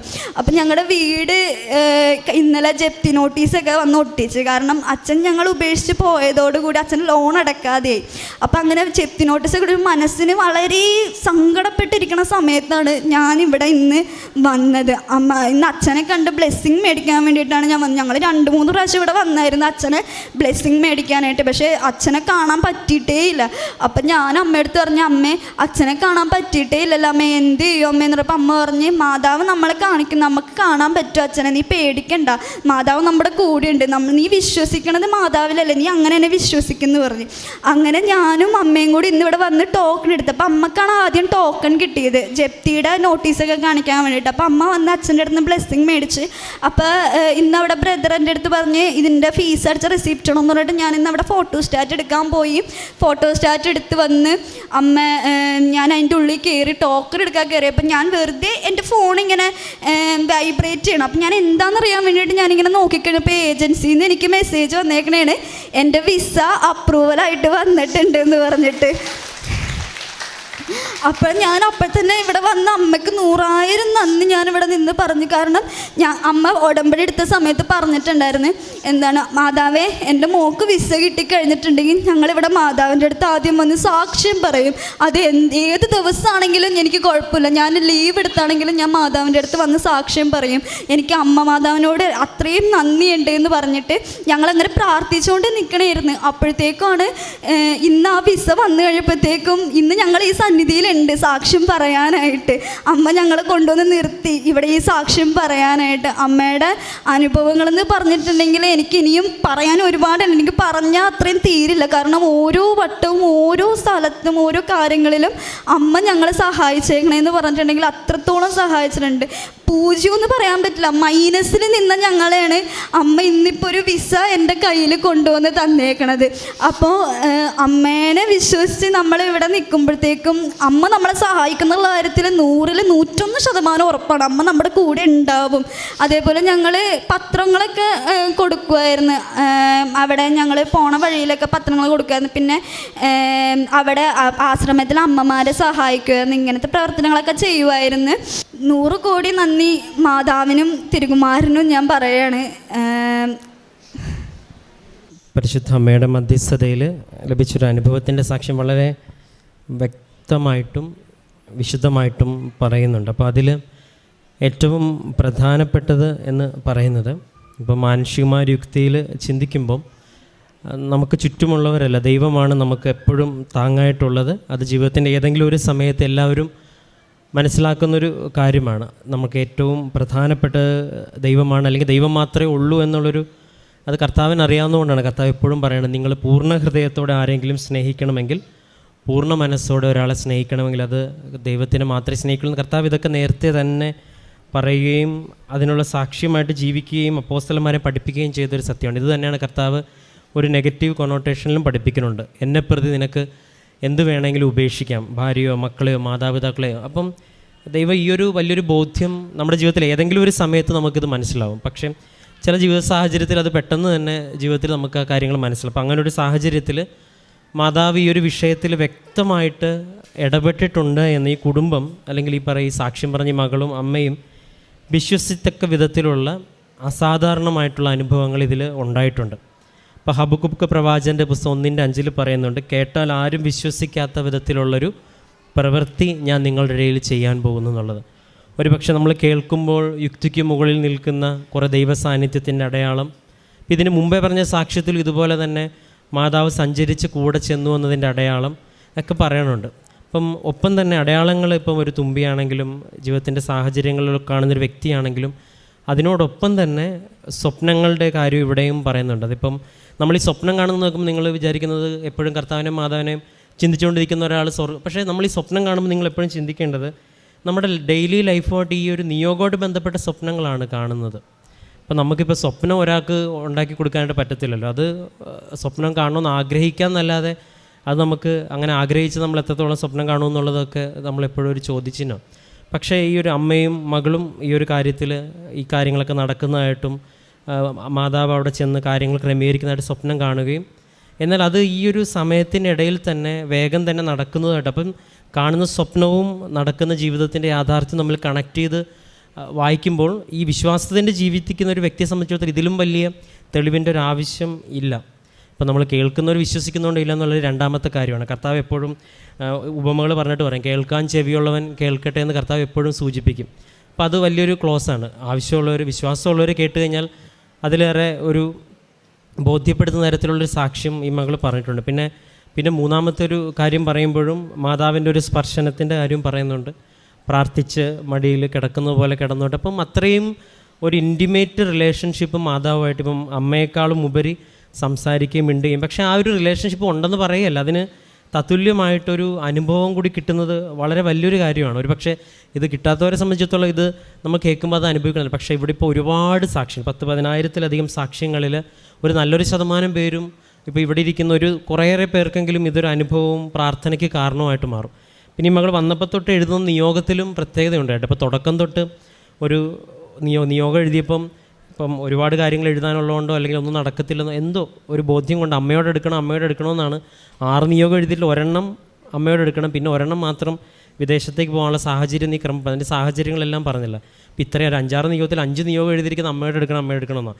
ഒരു പക്ഷേ നമ്മളിവിടെ എഴുതി വെക്കുന്ന ഇപ്പോൾ ചിലരുടെ സാക്ഷ്യം കേട്ടില്ലേ നിങ്ങൾ, ചിലപ്പോൾ ഒന്നും നടക്കത്തില്ലെന്നറിയാം എങ്കിലും എഴുതിയ സാക്ഷി നടന്നു എന്ന് പറയുന്ന പോലെ ചിലപ്പോൾ അങ്ങനെ എഴുതിയത് കൊണ്ടാവാം ഒരു പക്ഷേ അങ്ങനെ എഴുതുകയും ഒപ്പം ഇവർ ചെയ്തിട്ടുള്ള കാര്യങ്ങൾ പറഞ്ഞിട്ടുണ്ട്. പ്രേക്ഷിത പ്രവർത്തനമാണെങ്കിലും തൻ്റെ കഴിവിന് പറ്റുന്ന രീതിയിലൊക്കെ മറ്റുള്ളവരെ സഹായിക്കാനും ഒക്കെ ഉള്ളൊരു ശ്രമമാണ്. അപ്പോൾ ഈ ശ്രമങ്ങളെല്ലാം ദൈവം ആശീർവദിച്ചതിന് തുല്യമായിരിക്കും. ഒരു പക്ഷേ ഇതുവരെ കേട്ട സാക്ഷ്യങ്ങളൊക്കെ കൂടുതൽ ഇങ്ങനെ മാതാവ് ഇങ്ങനെ കൊണ്ട് നടക്കണ ഓരോ ദിവസവും അനുഭവം തരുന്നത്. ഇന്നിവിടെ വന്നതും ഈ വിസയുടെ കാര്യം നടക്കണമെന്ന് അച്ഛനെ കാണാൻ, അപ്പം അന്ന് അച്ഛനെ കാണുന്നതിന് മുമ്പ് തന്നെ സാക്ഷ്യം പറയാനായിട്ട് അല്ലെങ്കിൽ അച്ഛനെ കാണേണ്ടി പോലും ആവശ്യമില്ലാത്ത രീതിയിൽ ദൈവം ഇടവരുത്തിയെങ്കിൽ അത് ദൈവത്തിൻ്റെ വലിയൊരു ഇടപെടലുണ്ട്. ഇപ്പോൾ പരിശുദ്ധ അമ്മയുടെ സമയത്തിന് മേലുള്ള അധികാരത്തിനെക്കുറിച്ച് കാര്യങ്ങൾ വേഗം നടന്ന് ഏറ്റവും പ്രധാനപ്പെട്ടത് ദൈവം കൂടെയുണ്ടെന്നുള്ള അനുഭവം. കാര്യം നടന്നാലും നടന്നില്ലെങ്കിലും ഈ ദൈവം കൂടെയുണ്ടെന്നുള്ളൊരു അനുഭവം കിട്ടുമെന്ന് പറയുന്നത് അതിനേക്കാളും വലിയ ഒരു ശക്തിയും ബലവും ഇല്ല. അപ്പോൾ ജീവിതത്തിൽ അങ്ങനൊരു അനുഭവം തൻ്റെ ഏറ്റവും ചെറുപ്പകാലഘട്ടത്തിൽ തന്നെ ഒരു കുടുംബത്തിന് ലഭിക്കുക എന്നുള്ളത്. മൂന്നാമത്തേത് വ്യക്തമായിട്ട് വിശ്വസിക്കത്തക്ക വിധത്തിലൊരു സാന്നിധ്യവും സ്പർശനവും സ്വപ്നവും ദർശനവും അതൊക്കെ ഉണ്ടാകുമെന്ന് പറയുന്നത് വലിയൊരു വിശ്വാസത്തിൻ്റെ കാര്യമാണ്. എനിക്ക് തോന്നുന്നു അതെല്ലാം ഈ മകളെഴുതിയ നിയോഗമായിട്ട് ബന്ധപ്പെട്ടിരിക്കുന്നു എന്ന് എനിക്ക് പ്രാർത്ഥനയിൽ എനിക്കും തോന്നുന്നു. അപ്പം ഇനി ഉടമ്പടി മുന്നോട്ട് പോകുമ്പം ദൈവം നമ്മുടെ കൂടെയുണ്ടെന്നുള്ളൊരു ബോധ്യം ഇനിയും ആഴത്തി വിശ്വസിക്കുന്നുണ്ട്. ഈ സാക്ഷ്യം നമ്മളെയും ഒപ്പം ഇനി മുന്നോട്ട് പോകുന്ന എല്ലാ യാത്രയിലും അമ്മ ഇങ്ങനെ പലരുടെ രൂപത്തിൽ പല ഭാവത്തിൽ മാതാവ് ഇങ്ങനെ സഞ്ചരിച്ച് ചെന്നെത്തട്ടെ എന്ന് പ്രാർത്ഥിക്കുന്നു. പരിശുദ്ധ അമ്മ വഴി ഈ കുടുംബത്തിന് ദൈവം നൽകിയ എല്ലാ അനുഗ്രഹങ്ങൾക്കും നമുക്ക് കരങ്ങളെടുക്കാം. അനുഗ്രഹീതമായ ഈ ധന്യനിമിഷത്തിൽ അരുമനാഥൻ്റെ അളവറ്റ കൃപയാൽ ഇന്ന് ഈ ദിവ്യബലിക്ക് മുന്നിൽ എത്തിച്ചേരുവാനും പരിശുദ്ധ അമ്മയുടെ പ്രതിഷ്ഠീകരണത്തിൻ്റെ സാക്ഷിയായി സാക്ഷ്യം പറയുവാനും എന്നെ അനുഗ്രഹിച്ച പരിശുദ്ധ അമ്മയ്ക്കും തിരുക്കുമാരനും കോടാനുകോടി നന്ദി പറഞ്ഞുകൊണ്ട് ഞാൻ തുടങ്ങട്ടെ. എൻ്റെ പേര് ചിഞ്ചു എന്നാണ്. ഞാൻ വയനാട് ജില്ലയിൽ നിന്നാണ് വരുന്നത്. ഞാനിവിടെ ഉടമ്പടി എടുക്കാനുണ്ടായ സാഹചര്യം, ഞാൻ പഠിച്ചത് diploma in shipping logistics and supply chain management ആണ്. അപ്പോൾ എൻ്റെ കൂടെ പഠിച്ച എൻ്റെ ഫ്രണ്ട്സ് ഒരു ഏജൻറ്റ് വഴി ഇങ്ങനെ ഓസ്ട്രേലിയയിലേക്ക് പോകുന്നതായിട്ട് പറഞ്ഞു. അവരങ്ങനെ പോവുകയും ചെയ്തു. അപ്പോൾ എന്നോട് പറഞ്ഞു, നിനക്ക് താല്പര്യമുണ്ടെങ്കിൽ നീ ആ ഏജൻറ്റുമായിട്ട് ബന്ധപ്പെട്ടാൽ മതി, നിനക്ക് താല്പര്യമുണ്ടെങ്കിൽ അവർ ശരിയാക്കി തരുമെന്ന് പറഞ്ഞു. അപ്പം ഞാനിത് എൻ്റെ വീട്ടുകാരോട് പറയുകയും അവർ പറഞ്ഞു എന്നാൽ പിന്നെ നമുക്കൊന്ന് ആലോചിക്കാമെന്ന് പറഞ്ഞ് ഞാൻ ആ ഏജൻറ്റിനെ വിളിച്ചു. അവർ ശരിയാക്കി തരാമെന്ന് പറഞ്ഞു. അപ്പോഴും എനിക്ക് ഒറ്റയ്ക്ക് പോകാനുള്ളൊരു ഭയം കൊണ്ട് ഞാൻ എൻ്റെ കൂടെ പിടിച്ച വേറെ ഒരു ഫ്രണ്ടിനോടും പറഞ്ഞു നീയും കൂടെ വരുവാണെങ്കിൽ എനിക്കൊരു ഉപകാരമായിരുന്നു എന്ന് പറഞ്ഞു. അപ്പോൾ അവൻ പറഞ്ഞു എനിക്ക് താല്പര്യമില്ലയെന്ന്. പിന്നെ ഞാൻ അവൻ്റെ അടുത്ത് പ്രഷർ കൊടുത്തിട്ട് പറഞ്ഞു നമുക്ക് പോവാം, എന്തായാലും നമ്മുടെ ഫ്രണ്ട്സൊക്കെ അവിടെ ഉണ്ടല്ലോ, അപ്പോൾ എന്തായാലും അവർ പോയി രക്ഷപ്പെട്ടതല്ലേ, അപ്പം നമ്മൾക്കും പോയാൽ കുഴപ്പമൊന്നുമില്ല, നിൻ്റെ കടങ്ങളൊക്കെ മാറും, എൻ്റെയും കാര്യങ്ങളൊക്കെ ശരിയാവും എന്ന് പറഞ്ഞു. അങ്ങനെ അവൻ സമ്മതിക്കുകയുണ്ടായി. അങ്ങനെ ആ ഏജൻറ്റിന് ഓസ്ട്രേലിയയിൽ പോകുന്നതിന് വേണ്ടിയിട്ട് ഞങ്ങൾ രണ്ടുപേരും 8 ലക്ഷം രൂപ വെച്ച് കൊടുത്തു.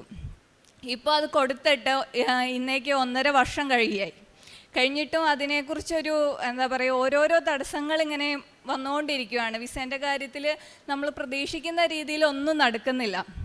നമുക്കപ്പോൾ നമ്മുടെ പ്രതീക്ഷ ഓരോന്നോരോന്നായിട്ട് പോകാൻ തുടങ്ങി. ഒരു 6 മാസം മുന്നേ ഞങ്ങളെ ഓസ്ട്രേലിയയിലേക്ക് കൊണ്ടുപോകാമെന്നും പറഞ്ഞിട്ട് ഇന്തോനേഷ്യയിലേക്ക് കൊണ്ടുപോയി. ഇന്തോനേഷ്യയിൽ വെച്ചിട്ടാണ് നമ്മളെപ്പോലെ തന്നെ അവർ പറഞ്ഞു വിട്ട ഒരു 2-3 ചെറുപ്പക്കാരുണ്ടായിരുന്നു. അവരുടെ കയ്യിലിരുന്ന ഒരു 25 ലക്ഷത്തിൻ്റെ ഡോളറും അതുപോലെ തന്നെ ട്രാവൽ കാർഡും സൗത്ത് ഇന്ത്യൻ ഫുഡ് മേടിച്ച് കൊടുക്കാമെന്നും പറഞ്ഞിട്ട് അവരിൽ നിന്ന് അവർ ഡയറക്റ്റ് അല്ല, അവർ വഴി വേറൊരു ഏജൻറ്റ് ഇവരിൽ നിന്ന് ഈ പൈസയൊക്കെ എടുത്തിട്ട് പോവുകയുണ്ടായി. അപ്പോൾ പിന്നെ നമ്മുടെ ഏജൻറ്റിന് പിന്നീട് നമ്മുടെ കാര്യങ്ങൾ ആ ഏജൻറ്റിനെ ഏൽപ്പിക്കാനുള്ളൊരു ധൈര്യം ഇല്ലായ്മ വന്നു. നമുക്കുടെ പ്രതീക്ഷയൊക്കെ അവിടെ പിന്നെ സൗത്ത് ഇന്ത്യൻ ഫുഡ് കൊടുക്കാമെന്ന് പറഞ്ഞിട്ട് അവരെന്താ ചെയ്തത്? അവർ സൗത്ത് ഇന്ത്യൻ ഫുഡിൽ ഒരു പൊടി കലർത്തി കൊടുക്കുകയാണ് ചെയ്തത്. അന്ന് രാത്രി ആ കുട്ടികളുടെ ഒപ്പം കിടന്നുറങ്ങി.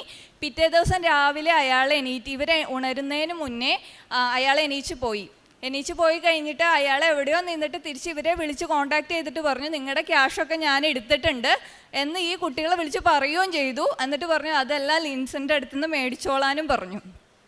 പക്ഷേ ഇതൊന്നും ലിൻസൻ ചേട്ടൻ്റെ അടുത്ത് ചോദിച്ചപ്പോൾ അവർക്ക് ഇതിനെക്കുറിച്ചൊന്നും ഒരു അറിവുമില്ല. അവർ ശരിക്കും നിരപരാധിയാണ്. ഒരുപാട് സ്ട്രഗിൾ ചെയ്യേണ്ടി വന്നു ആ ചേട്ടനും ആ ഫാമിലിയും ഒക്കെ.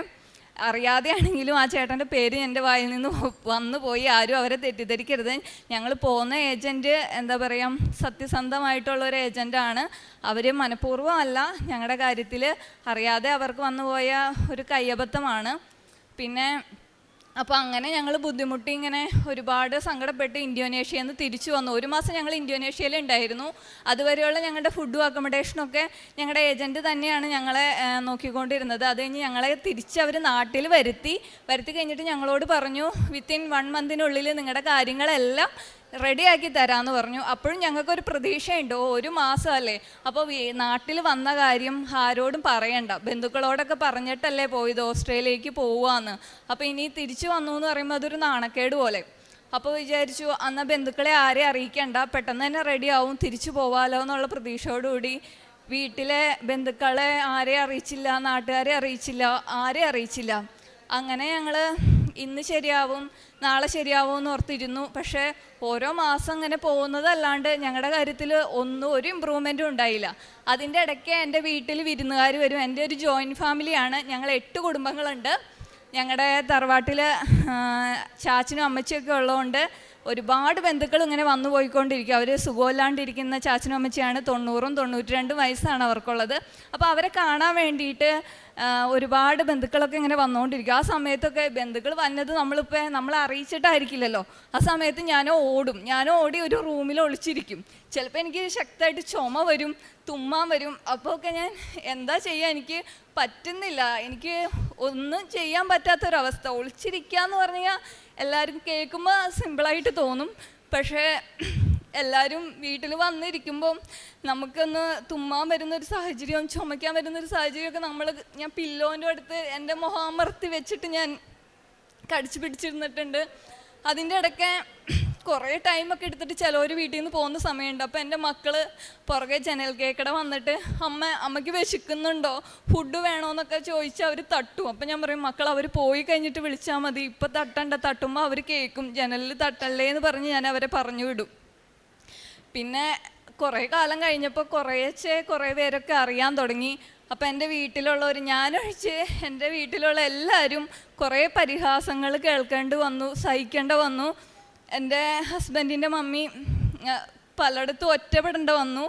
പപ്പയ്ക്കൊക്കെ പുറത്തിറങ്ങാൻ നേരത്ത് ഭയങ്കര വിഷമം ഉണ്ടായിരുന്നു. ആൾക്കാർ അവൾ വന്നോ എന്നൊക്കെ ചോദിക്കുമ്പം കള്ളം പറഞ്ഞ് എല്ലാവരുടെ അടുത്തും ഇങ്ങനെ കള്ളം പറയേണ്ട ഒരു സാഹചര്യം ഇല്ല, വന്നിട്ടില്ല എന്ന് പറയുമ്പോഴും വീട്ടിലുണ്ട്. അപ്പോൾ എല്ലാവരുടെ അടുത്ത് ഇങ്ങനെ കള്ളം പറയേണ്ട ഒരു സാഹചര്യമായിരുന്നു വീട്ടിലെല്ലാവർക്കും ഞാൻ കാരണം.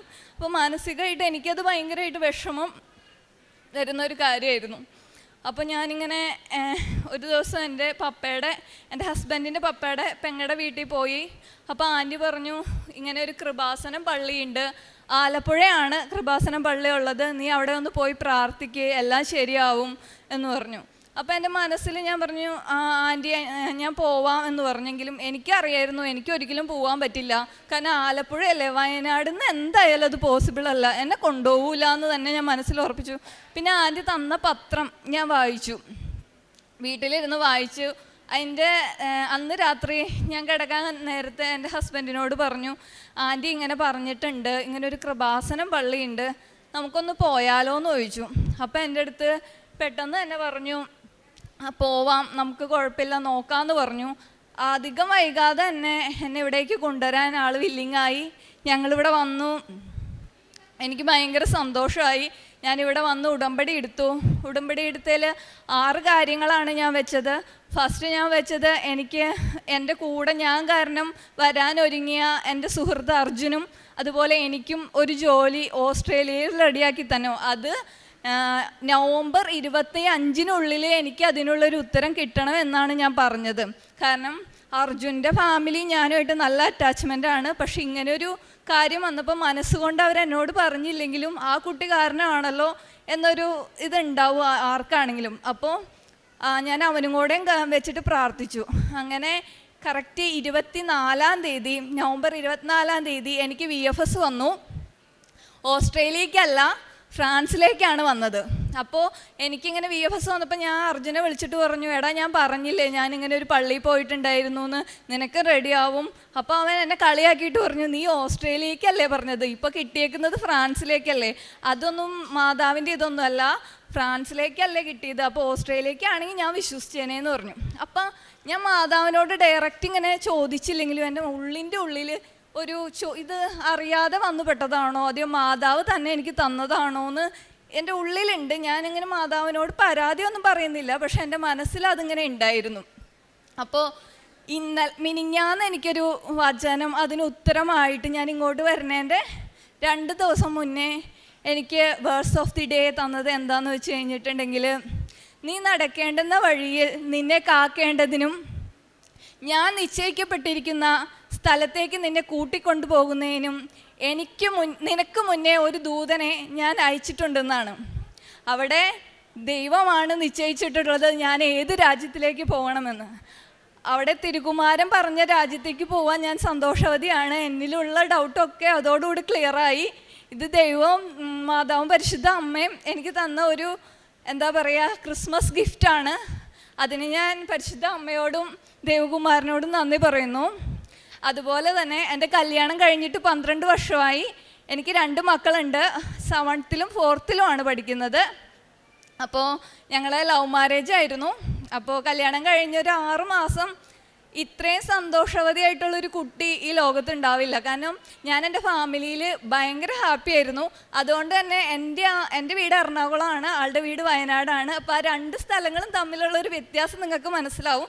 ഞാനിങ്ങനെ അടുത്തടുത്ത വീട്ടുകളിൽ എൻ്റെ കൂട്ടുകാരുടെ ഒപ്പവും അതുപോലെ നിറയെ ഫ്രണ്ട്സും ഒരു വലിയ ലോകത്തിൽ നിന്ന് വന്നിട്ട് പെട്ടെന്ന് ഇങ്ങനെ എന്താ പറയുക 1 ഏക്കർ കഴിഞ്ഞിട്ടായിരിക്കും അടുത്ത് ഒരു വീടുണ്ടാവുക. അപ്പം അങ്ങനെ ആരും ഇല്ലാത്തൊരു സ്ഥലത്തേക്ക് ചെന്ന് പെട്ടപ്പം എനിക്കതൊന്നും ഒരിക്കലും അഡ്ജസ്റ്റ് ചെയ്യാൻ പറ്റില്ല എന്ന് ഞാൻ വിചാരിച്ചു. പക്ഷേ ആ കുടുംബത്തിലെ എല്ലാവരും എന്നെ നല്ല സ്നേഹത്തോടു കൂടി തന്നെയാണ്, അവിടുത്തെ കുട്ടികളെ പോലെ തന്നെയാണ് എന്നെ നോക്കിയത്. ഒരു 6 മാസം കഴിഞ്ഞപ്പോൾ ഞങ്ങൾക്കിടയിൽ എന്താ സംഭവിച്ചതെന്ന് എനിക്കറിയത്തില്ല.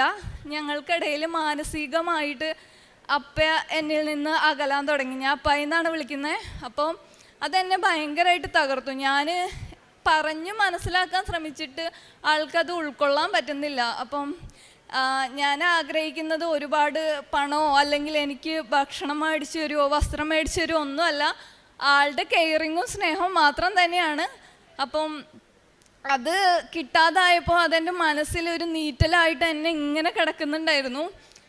എനിക്ക് എങ്ങനെ പറയണമെന്ന് എനിക്കറിയില്ല. എന്നിൽ ഒരുപാട് കുറ്റങ്ങളുണ്ട്, അത് ശരിയാണ്. ഞാൻ എൻ്റെ വീട്ടിലെ ഇളയതായിരുന്നു. ഞാൻ നല്ലൊരു മടിച്ചിയാണ്. രാവിലെയൊക്കെ എണീക്കാൻ നല്ല മടിയുള്ള കൂട്ടത്തിൽ തന്നെയാണ്. ആൾക്ക് അങ്ങനെ നേരത്തെ എണീച്ച് എല്ലാ പണികളും ചെയ്യുന്ന ആ ഒരു കൺസെപ്റ്റാണ് ആളുടെ. അപ്പം ആളെ ഒരിക്കലും കുറ്റം പറയുന്നതല്ല കേട്ടോ. കാരണം ഒരു രീതിയിലും ഒരു ദുശീലം ഇല്ലാത്ത ഒരാളാണ്. അതായത് ഒരു വെള്ളമടിക്കോ സിഗരറ്റ് വലിക്കോ ഇപ്പോൾ ആരുടെ അടുത്ത് പരിചയപ്പെട്ടാലും അവർക്കൊക്കെ ഭയങ്കരമായിട്ട് ഇഷ്ടപ്പെടുന്ന ഒരു ക്യാരക്ടർ. എൻ്റെ വീട്ടിൽ ചെന്നാൽ എന്നേക്കാളും ഇഷ്ടം അവർക്ക് ആളെ ആയിരിക്കും. കാരണം അത്രയ്ക്ക് സ്നേഹവും നല്ല സ്വഭാവമുള്ള ഒരാളാണ്. പിന്നെ എന്താണ് എന്നോട് മാത്രം ഇങ്ങനെയെന്ന് എനിക്ക് എത്ര ചോദിച്ചിട്ട് മനസ്സിലാവുന്നുണ്ടായിരുന്നില്ല. ഉടമ്പടിയിൽ ഞാൻ രണ്ടാമത് വെച്ച കാര്യം, എൻ്റെ മാതാവേ, ആ വ്യക്തിക്ക്, എൻ്റെ ജീവിത പങ്കാളിക്ക് എന്നോട് എന്തെങ്കിലും ഒരു സ്നേഹവും ഇഷ്ടമുണ്ടെങ്കിൽ അതെനിക്ക് പ്രകടമായിട്ട് തന്നെ കാണിച്ചു തരണം. എനിക്കത് മനസ്സിലാക്കാൻ പറ്റണം. എനിക്ക് മനസ്സിലാവാൻ പറ്റുന്നില്ല. ആൾ ഉള്ളിൽ വെച്ചുകൊണ്ട് നടക്കുന്നതാണോ എന്ന് എനിക്കറിയില്ല. പക്ഷെ അതെനിക്ക് മനസ്സിലാക്കാൻ പറ്റുന്നുണ്ടായിരുന്നില്ല. അപ്പോൾ ഇവിടെ നിന്ന് ഉടമ്പടി ഇറങ്ങിയ ആ നിമിഷം മുതൽ ആളുടെ ആ ഇഷ്ടം എനിക്ക് ഫീൽ ചെയ്യാൻ തുടങ്ങി. എനിക്ക് നല്ല രീതിയിൽ ഫീൽ ചെയ്യാൻ തുടങ്ങി. സാധാരണ ഞാൻ യാത്രയൊക്കെ പോകുമ്പോൾ ടയേർഡാകുമ്പോൾ ആളുടെ തോളത്ത് ഇങ്ങനെ ഒന്ന് തലവെച്ച് അങ്ങനെ തട്ടി മാറ്റും. കൈ പിടിച്ച് നടക്കാനൊക്കെ എനിക്ക് ഭയങ്കര ഇഷ്ടമാണ്. പക്ഷെ ആൾ സ്പീഡിന് വേഗത്തിൽ നടക്കും. അപ്പം ഇവിടെ നിന്ന് ഇറങ്ങിയ സമയം മുതൽ ആളെൻ്റെ കൈ കോർത്ത് പിടിച്ചു. അതുപോലെ ട്രെയിനിൽ കിടന്ന സമയത്ത് ഞാൻ ടയേർഡായിട്ടിരിക്കും. അപ്പോൾ ആളുടെ മടിയിൽ എന്നെ കിടത്തി ഒരു ക്ലോത്ത് വെച്ച് എന്നെ പുതപ്പിച്ചു. അതൊക്കെ എനിക്ക് ഭയങ്കര സന്തോഷം തോന്നി. അവിടെ നിന്ന് ഈ നിമിഷം വരെ എന്നെ ഭയങ്കര കെയറിങ്ങും ഞാൻ അന്ന് അനുഭവിച്ച എൻ്റെ ഇരട്ടിയായിട്ടുള്ള സ്നേഹമാണ് ആളിൽ നിന്ന് എനിക്ക് അനുഭവിക്കാൻ കഴിയുന്നത്. അതുകൊണ്ട് ഇപ്പോൾ പ്രാർത്ഥിക്കുന്നത് അതെന്നും എനിക്ക് നിലനിർത്തി തരണേ എൻ്റെ മാതാവേന്ന് മാത്രമാണ്. അതുപോലെ മൂന്നാമത്തെ സാക്ഷ്യം എന്താണെന്ന് വെച്ച് കഴിഞ്ഞിട്ടുണ്ടെങ്കിൽ, എൻ്റെ മോള് 7ാം ക്ലാസ്സിലാണ് പഠിക്കുന്നത്. അവൾ പരീക്ഷയ്ക്ക് പോയിട്ട് വരണ സമയത്ത് നമ്മുടെ അധികം വീടുകളൊന്നും ഇല്ലാത്തൊരു സ്ഥലമാണ്. അപ്പോൾ സ്കൂൾ ബസ് ഇറങ്ങി കുറച്ചിങ്ങോട്ട് നടക്കണം. നടക്കുന്ന ടൈമിൽ അവൾ പറഞ്ഞു, അമ്മേ, അടുത്ത പറമ്പിൽ നിന്ന് കുറേ പട്ടികൾ എൻ്റെ അടുത്തേക്ക് ഓടി വന്നു. എനിക്ക് എന്താ ചെയ്യേണ്ടതെന്ന് അറിയാൻ പറ്റുന്നില്ല. അപ്പം ഞാൻ പേടിച്ചിങ്ങനെ നിൽക്കുന്ന സമയത്ത് കടിച്ചു എന്ന് വരുന്ന അവസ്ഥയിൽ നിന്ന് പട്ടികളെല്ലാം തിരിഞ്ഞോടി. ഞാൻ നോക്കുമ്പോൾ മാതാവ് എൻ്റെ മുന്നിൽ ചിരിച്ചുകൊണ്ട് വന്ന് നിൽക്കുന്നതായിട്ട് ഞാൻ കണ്ടു എന്ന് അവൾ വീട്ടിൽ വന്ന് പറഞ്ഞു. അത് കേട്ടപ്പോൾ എനിക്ക് ഭയങ്കര സന്തോഷമുണ്ടായി. ഇവൾ പരീക്ഷയ്ക്ക് പോകുന്ന സമയത്ത് എൻ്റെ അച്ഛൻ വെഞ്ചരിച്ച് എന്ന കാശ് രൂപ ഞാൻ അവളുടെ കഴുത്തിലിട്ട് കൊടുത്തിട്ടുണ്ടായിരുന്നു. അതുപോലെ പോകുന്ന ടൈമിൽ പ്രതിഷ്ഠീകരണ പ്രാർത്ഥനയും വിശ്വാസ പ്രമാണവും ചൊല്ലി സ്വർഗസ്ഥനായ പിതാവേ, നന്മ നിറഞ്ഞ മറിയാമേയും ഒരു കുർബാനയും കണ്ടിട്ടാണ് ഞാൻ എൻ്റെ മക്കളെ സ്കൂളിലേക്ക് വിടുന്നത് പരീക്ഷയുടെ സമയത്ത്.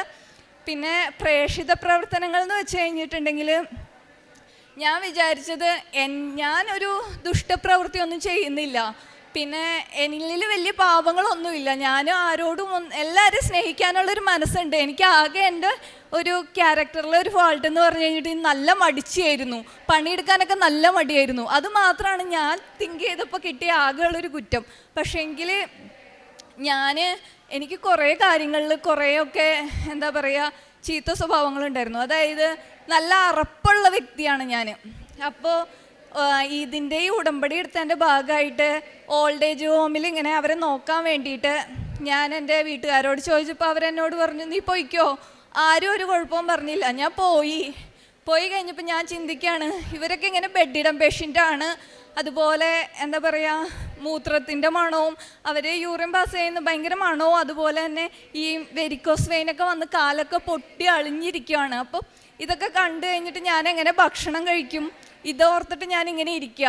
അപ്പോൾ ആദ്യത്തെ ദിവസം ഞാൻ അവരുടെ അടുത്ത് പോയി സംസാരിച്ചു, അവരുടെ അടുത്ത് വർത്താനമൊക്കെ പറഞ്ഞു. പിന്നെ എനിക്കറിയില്ല എവിടെ നിന്നാണ് എൻ്റെ ആർപ്പ് മാറിയെന്നൊന്നും എനിക്കറിയത്തില്ല. അവർക്ക് ചോറ് വാരി കൊടുക്കാനും അവരെ കുളിപ്പിക്കാനും, അവിടെ 23 ആൾക്കാരാണ് ഉണ്ടായിരുന്നത്, വയ്യാത്ത അമ്മച്ചിമാർ. അവരെ എല്ലാവരെയും നോക്കാൻ എനിക്ക് പറ്റി. ഞാൻ 2 ആഴ്ചയോളം അവിടെ ഉണ്ടായിരുന്നു. വളരെ ഹാപ്പി ആയിട്ട് അവരുടെ കൂടെ അവരെ ശുശ്രൂഷിക്കാൻ എനിക്ക് പറ്റി.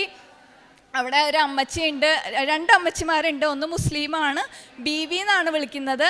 ബീവി കസേരയിൽ അവർ ഇങ്ങനെ കിടക്കും, ഏത് സമയം കിടക്കുന്നത് കൊണ്ട് അവരെ കസേരയിൽ ഇരുത്തും. രാവിലെ പിടിച്ചിരുത്തിയാൽ വൈകുന്നേരം വരെ ഇങ്ങനെ ഇരുത്തും.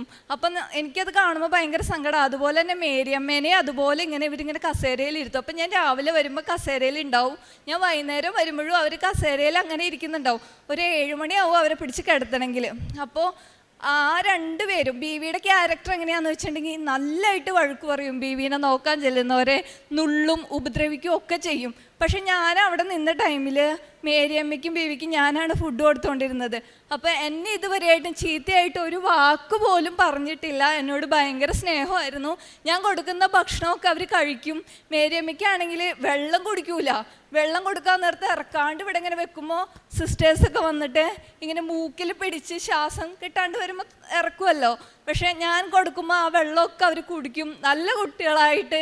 എനിക്കപ്പോൾ അത് ഭയങ്കര സന്തോഷമായി. അപ്പോൾ സിസ്റ്റർ വന്നിട്ട് പറഞ്ഞു, അവരുടെ മക്കൾ വരുമ്പോൾ പോലും അവർ മിണ്ടില്ല, എന്ത് ചോദിച്ചാലും മിണ്ടാണ്ടിരിക്കും. പക്ഷെ തന്നോട് നന്നായിട്ട് കൂട്ടാവുന്നുണ്ട്, മിണ്ടുണ്ട്, സംസാരിക്കുന്നുണ്ടെന്ന് പറഞ്ഞപ്പോൾ എനിക്ക് ഭയങ്കര സന്തോഷമായി. പിന്നെ അവിടുത്തെ എല്ലാ അമ്മമാരെയും എനിക്ക് ഭയങ്കര ഇഷ്ടമാണ്. എനിക്ക് ആ ഒരു അറപ്പും അതായത് എന്താ പറയുക പേടിയും ഒക്കെ എന്നിൽ നിന്ന് മാറ്റി. അതിന് ഞാൻ പരിശുദ്ധ അമ്മയോടും ദേവകുമാരനോടും നന്ദി പറയുകയാണ്. വീണ്ടും ഒരു കാര്യം പറയാനുള്ളതെന്ന് വെച്ചാൽ എൻ്റെ വീട്ടിൽ 8 അംഗങ്ങളാണ് ഉള്ളതെന്ന് ഞാൻ പറഞ്ഞില്ലേ. അതിനകത്ത് 90 വയസ്സുള്ള എൻ്റെ വല്യമ്മച്ചിക്ക് നല്ല വണ്ണമുണ്ട്, ചെറിയൊരു അറ്റാക്ക് വന്നിട്ടിരിക്കുമായിരുന്നു. പിന്നെ അതുപോലെ തന്നെ സോഡിയം കൂടി, പിന്നെ യൂറിക് ആസിഡ് കൂടിയത് കൊണ്ട് കാലിലൊക്കെ നീരാണ്. അല്ലേ തന്നെ അമ്മച്ചിക്ക് നല്ല വണ്ണമുണ്ട്. അപ്പോൾ അമ്മച്ചിക്ക് ഒരു 5-6 മാസം മുന്നേ അമ്മച്ചി തീരെ കിടപ്പിലായി. അമ്മയ്ക്ക് ഒട്ടും നടക്കാൻ വയ്യായിരുന്നു. നമ്മൾ എടുത്ത് വീൽ ചെയറിൽ വെച്ചിട്ടൊക്കെ വേണം ഹോസ്പിറ്റലിൽ കൊണ്ടുപോകാൻ. അപ്പം ഞാൻ ഈ ഉടമ്പടി തൈലം പുരട്ടിയിട്ട് അമ്മച്ചിക്ക് വേണ്ടി പ്രാർത്ഥിച്ചു. ഇപ്പോൾ ഈ കഴിഞ്ഞ ദിവസം അമ്മച്ചി വീൽ ചെയറിലല്ല വാക്കറിൽ സ്വന്തം പിടിച്ച് ആരെ സഹായം ഇല്ലാണ്ട് വീടിൻ്റെ ഫ്രണ്ടിൽ തിണ്ണ വരെ പോയിരുന്നു. അതിനും നന്ദി പറയുന്നു. ഇത്രയൊക്കെ അനുഗ്രഹങ്ങളാണ് എനിക്ക് പരിശുദ്ധ അമ്മയും ദേവകുമാരനും ചെയ്തു തന്നത്. വേറൊരു കാര്യം പറയാനുണ്ടായിരുന്നത്, ഞാൻ ജനുവരി പോവുകയെന്ന് പറഞ്ഞിരുന്നു. അപ്പം എൻ്റെ സ്വന്തം വീട് പെരുമ്പാവൂരാണ്, എറണാകുളം ജില്ലയിൽ പെരുമ്പാവൂരാണ്. അപ്പം ഞാൻ എൻ്റെ അമ്മേനോട് പറഞ്ഞു, അമ്മേ എനിക്ക് അമ്മേനെ കാണണമെന്നൊരാഗ്രഹമുണ്ട്, അമ്മ ഒന്ന് വരുമോ, വയനാട് വരെ വരുമോ, എനിക്ക് കാണണം, അമ്മയുടെ കൂടെ കുറച്ച് നേരം ഇരിക്കണം, സംസാരിക്കണം. കണ്ടിട്ടിപ്പോൾ ഏകദേശം ഒരു വർഷത്തിൻ്റെ അടുത്തായി. എനിക്ക് അങ്ങോട്ട് വന്നു കഴിഞ്ഞാൽ നാട്ടുകാരൊക്കെ അറിയും ഞാൻ പോയിട്ടില്ല, ഓസ്ട്രേലിയ പോയിട്ടില്ല എന്നുള്ളത്. അതുകൊണ്ട് എനിക്ക് അങ്ങോട്ട് വന്ന് അമ്മേനെ കാണാൻ പറ്റില്ല എന്ന് പറഞ്ഞപ്പോൾ അമ്മ പറഞ്ഞു, ഞാൻ ചേട്ടായിയോട് ചോദിക്കട്ടെ, അവൻ എന്താ പറയുന്നതെന്ന് നോക്കട്ടെ, എന്നിട്ട് മോളെ വിടാൻ പറഞ്ഞു.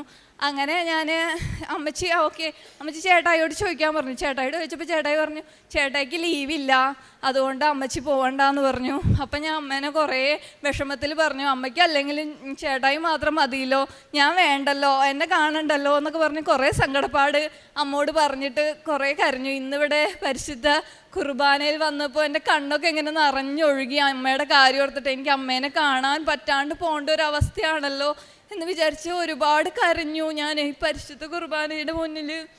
അത് കഴിഞ്ഞ് കുർബാന കഴിഞ്ഞിറങ്ങി ഞാൻ ഫോൺ നോക്കുമ്പോൾ അമ്മയുടെ 2 മിസ് കോൾ വന്നിട്ടുണ്ട്.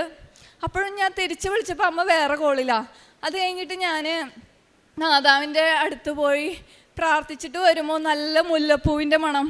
എൻ്റെ ചുറ്റും പോകുന്നവരൊക്കെ ഞാൻ നോക്കി, ആരാണ് മുല്ലപ്പൂ ചൂടിക്കൊണ്ട് ഇത്രയും മണം, ഭയങ്കര ഡീപ്പായിട്ടുള്ള സ്മെല്ല്. ഞാൻ എല്ലാവരെയും നോക്കി, ആരുടെ തലയിലാണ് മുല്ലപ്പൂ ഉള്ളത്.